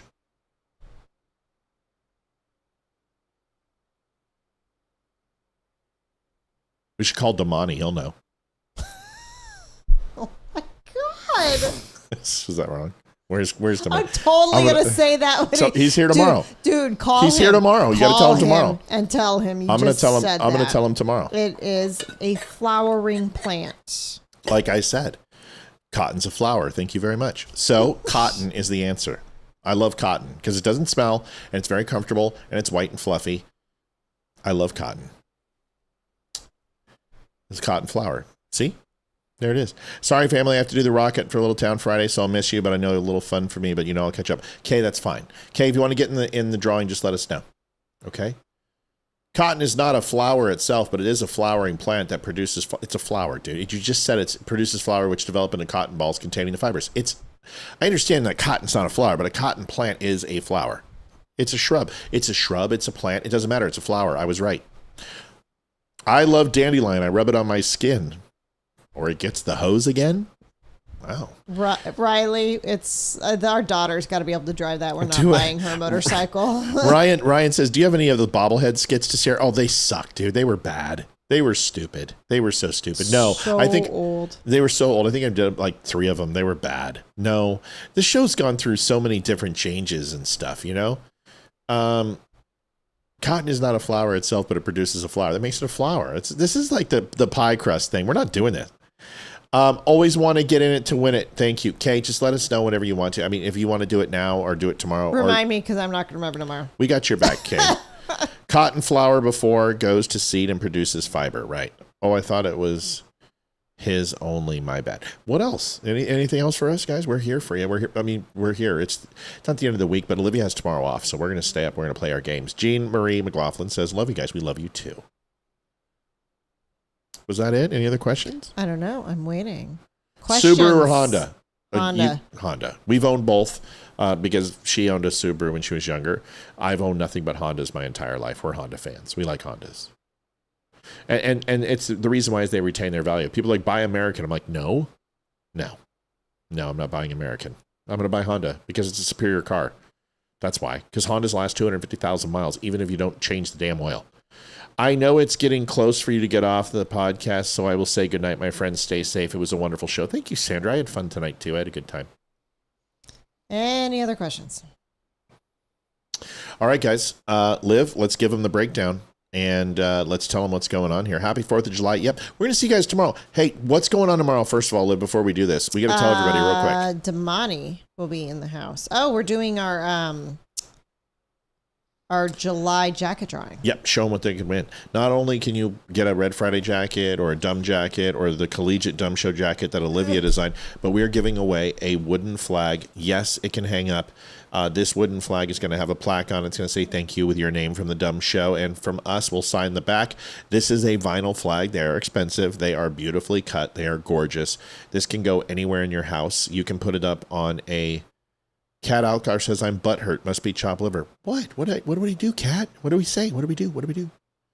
What did Olivia do now to make you upset? What did she do? Just tell me. I'll take care of it.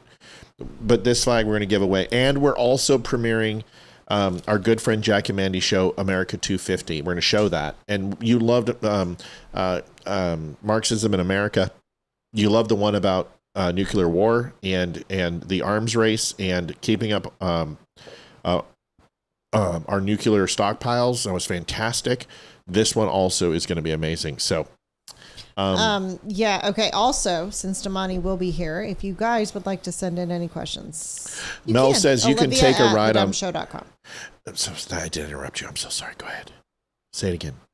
I interrupted you. Olivia at thedumbshow.com. You can send questions that all 3 of us will answer tomorrow. Mel Lowe says you can take a ride on lawnmower to Tammy's. Dual purpose. Interesting. Not a bad idea. Damani will also be here. The flag is gorgeous. And it's $25. We're going to give that away too. So we're going to have a good Friday closeout. It's the beginning of the month, July 4th, American 250. Great celebration. We have Damani here. He's going to go ahead and celebrate Juneteenth. We're going to go ahead and celebrate July 4th. It should be fun for everybody. Right? Yes. I got to somehow... You missed the joke. You missed the joke. I said Damani's going to celebrate Juneteenth. Oh. Maybe you can give him some cotton tomorrow. That's wrong. You can't make jokes. You're racist. Like I say them, they're cheeky and funny. You say them and they're mean and evil, unspirited, good stuff. Go ahead, throw it out there, Livy. Who do we got coming? All right, Damani. Tomorrow, next week is Tim Brown. Donation not acknowledged. What do you mean donation wasn't acknowledged? Whoa, wait a second. That doesn't happen on this show, and when it does, we feel bad. Whoa, wait. Slow the roll.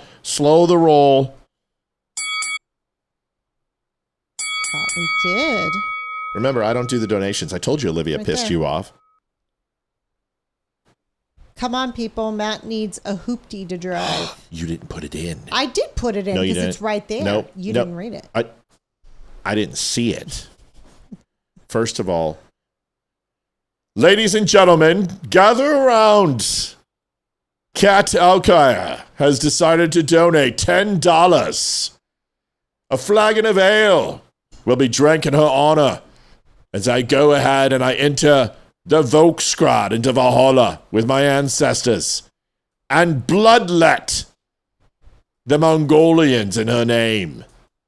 Thank you, Kat Alkaya. We will buy new pitch for our boats. We will sharpen our swords, and the flagon of ale will forever be resounding in your name into the halls of the most prosperous of our warriors. God bless thee. Thank you, Kat.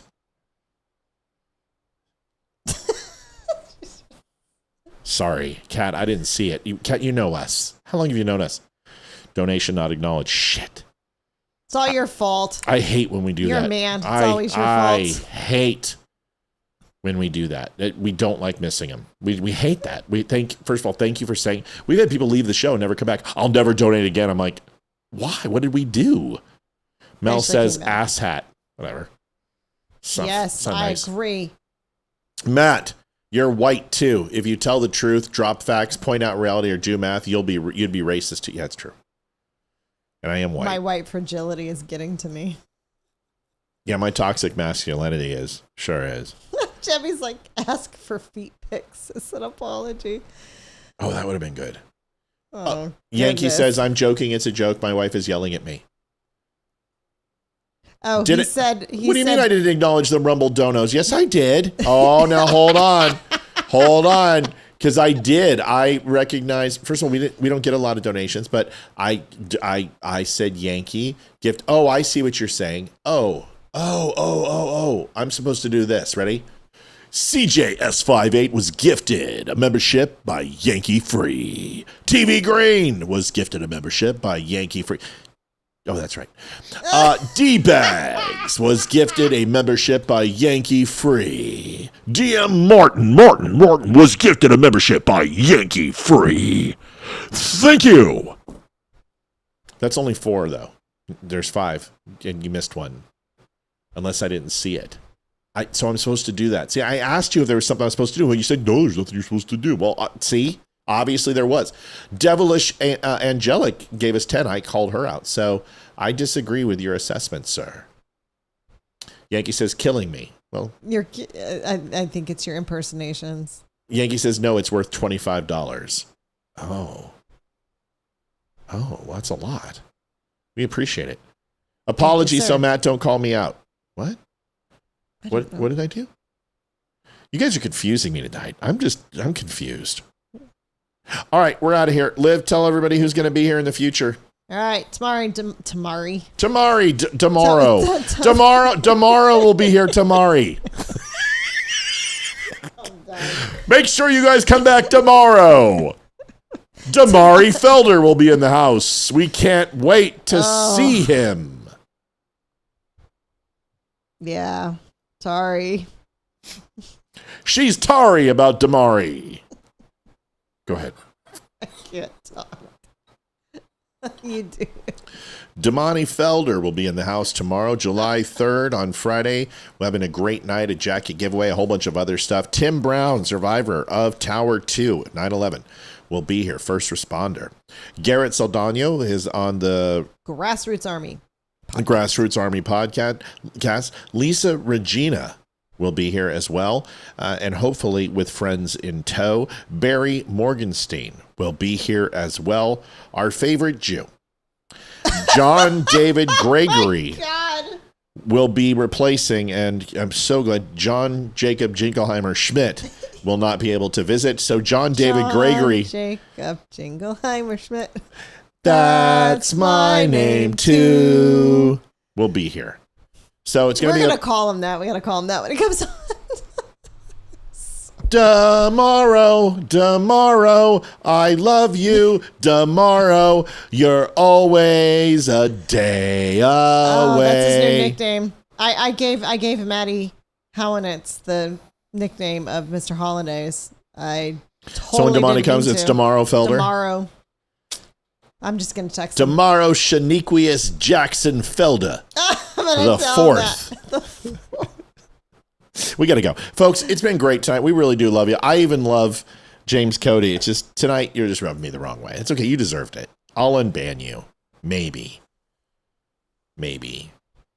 Good night, everybody. Thanks for watching the Don't Unfriend Me show. We'll see you tomorrow. Love you. Bye. Adjusting transmitter output.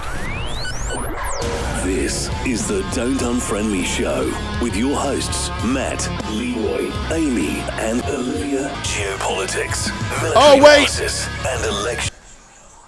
Hey, we're going over to the quiet part pod is where we're going. Oh, I forgot. We're going. Sorry. The quiet part pod. Okay. What was the second? Damaro Shaniqua. I don't know. I'm trying to go over. I feel horrible. I screwed up. So what is it? It is called The Quiet Part Pod. Wow. Yeah. It's very interesting. Here we go. Main screen share. The Quiet Part Pod. Yes, send us over there. Where is it? There it is. 720 followers. Follow. Let's get there. It says upcoming. Why is it upcoming? It's upcoming. When is it supposed to start? It starts in 1 minute. All right, guys, we're going to hang out here for 1 minute. We rated a channel that's not here.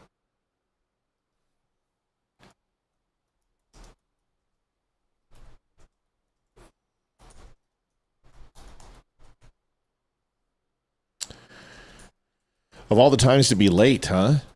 Send the link. Okay. All right. Hold on. God, people are so demanding. It's okay, Matt. We know you're old and forgetful. Okay. All right. That's fine. All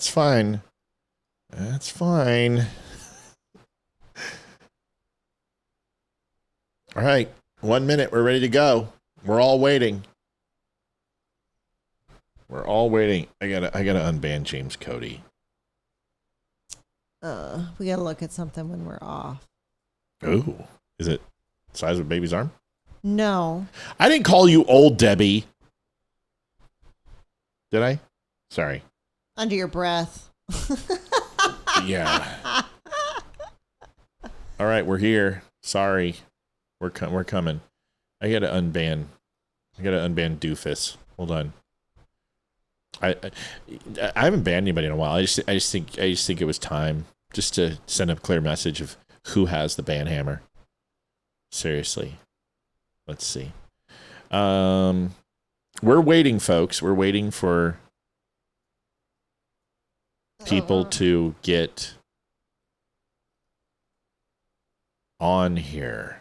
See my block list. There it is. Ugh, I haven't blocked people in a long time. James, you should be honored. Holy crap. I haven't blocked many people. Okay, James is unblocked. Matt, you're the man. I agree. Okay, 3 minutes. It sounds like me. Jeez. Porn? Whoa, what are we looking at? Me too. I'm coming. Whoa, JD.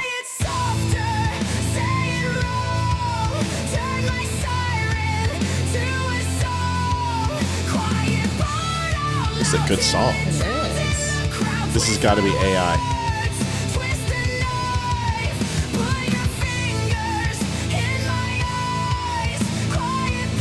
What the fuck is going on in this video? You're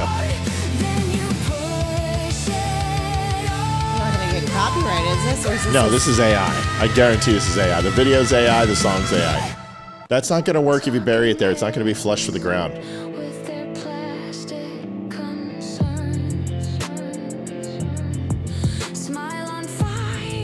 So this is his pre-show. Yeah, but I like this song. This song is fire.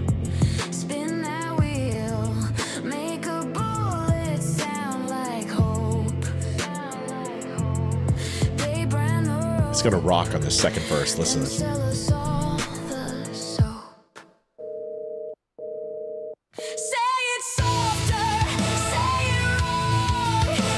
Let's crank this shit up.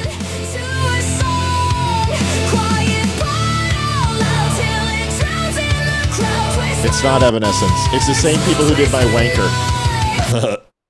Wank! It's AI. See, that's AI. time's off. Now tell me what you see. Numbers, markets, never bodies, never me. You feed on fear, then blame the ones who scream. Dude, this song hits. You frame the cage and call it both sides of the sea. This is my jam, man. This is my type of music. You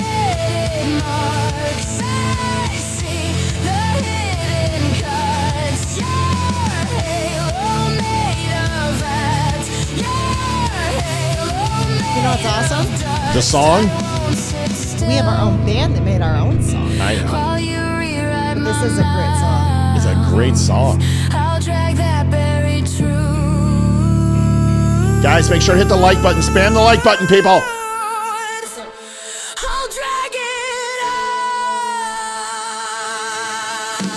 Okay, you just put on an extra minute.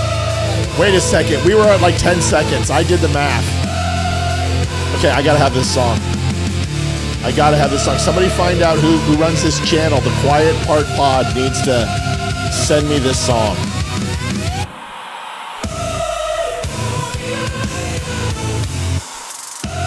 I mean, seriously, is this a good jam or what? Can we like play it and like do It's, honey, it's AI. I'm telling you. I know it's AI.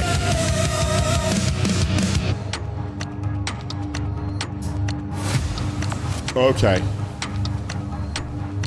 Send me that jam, Matt, at thedumbshow.com.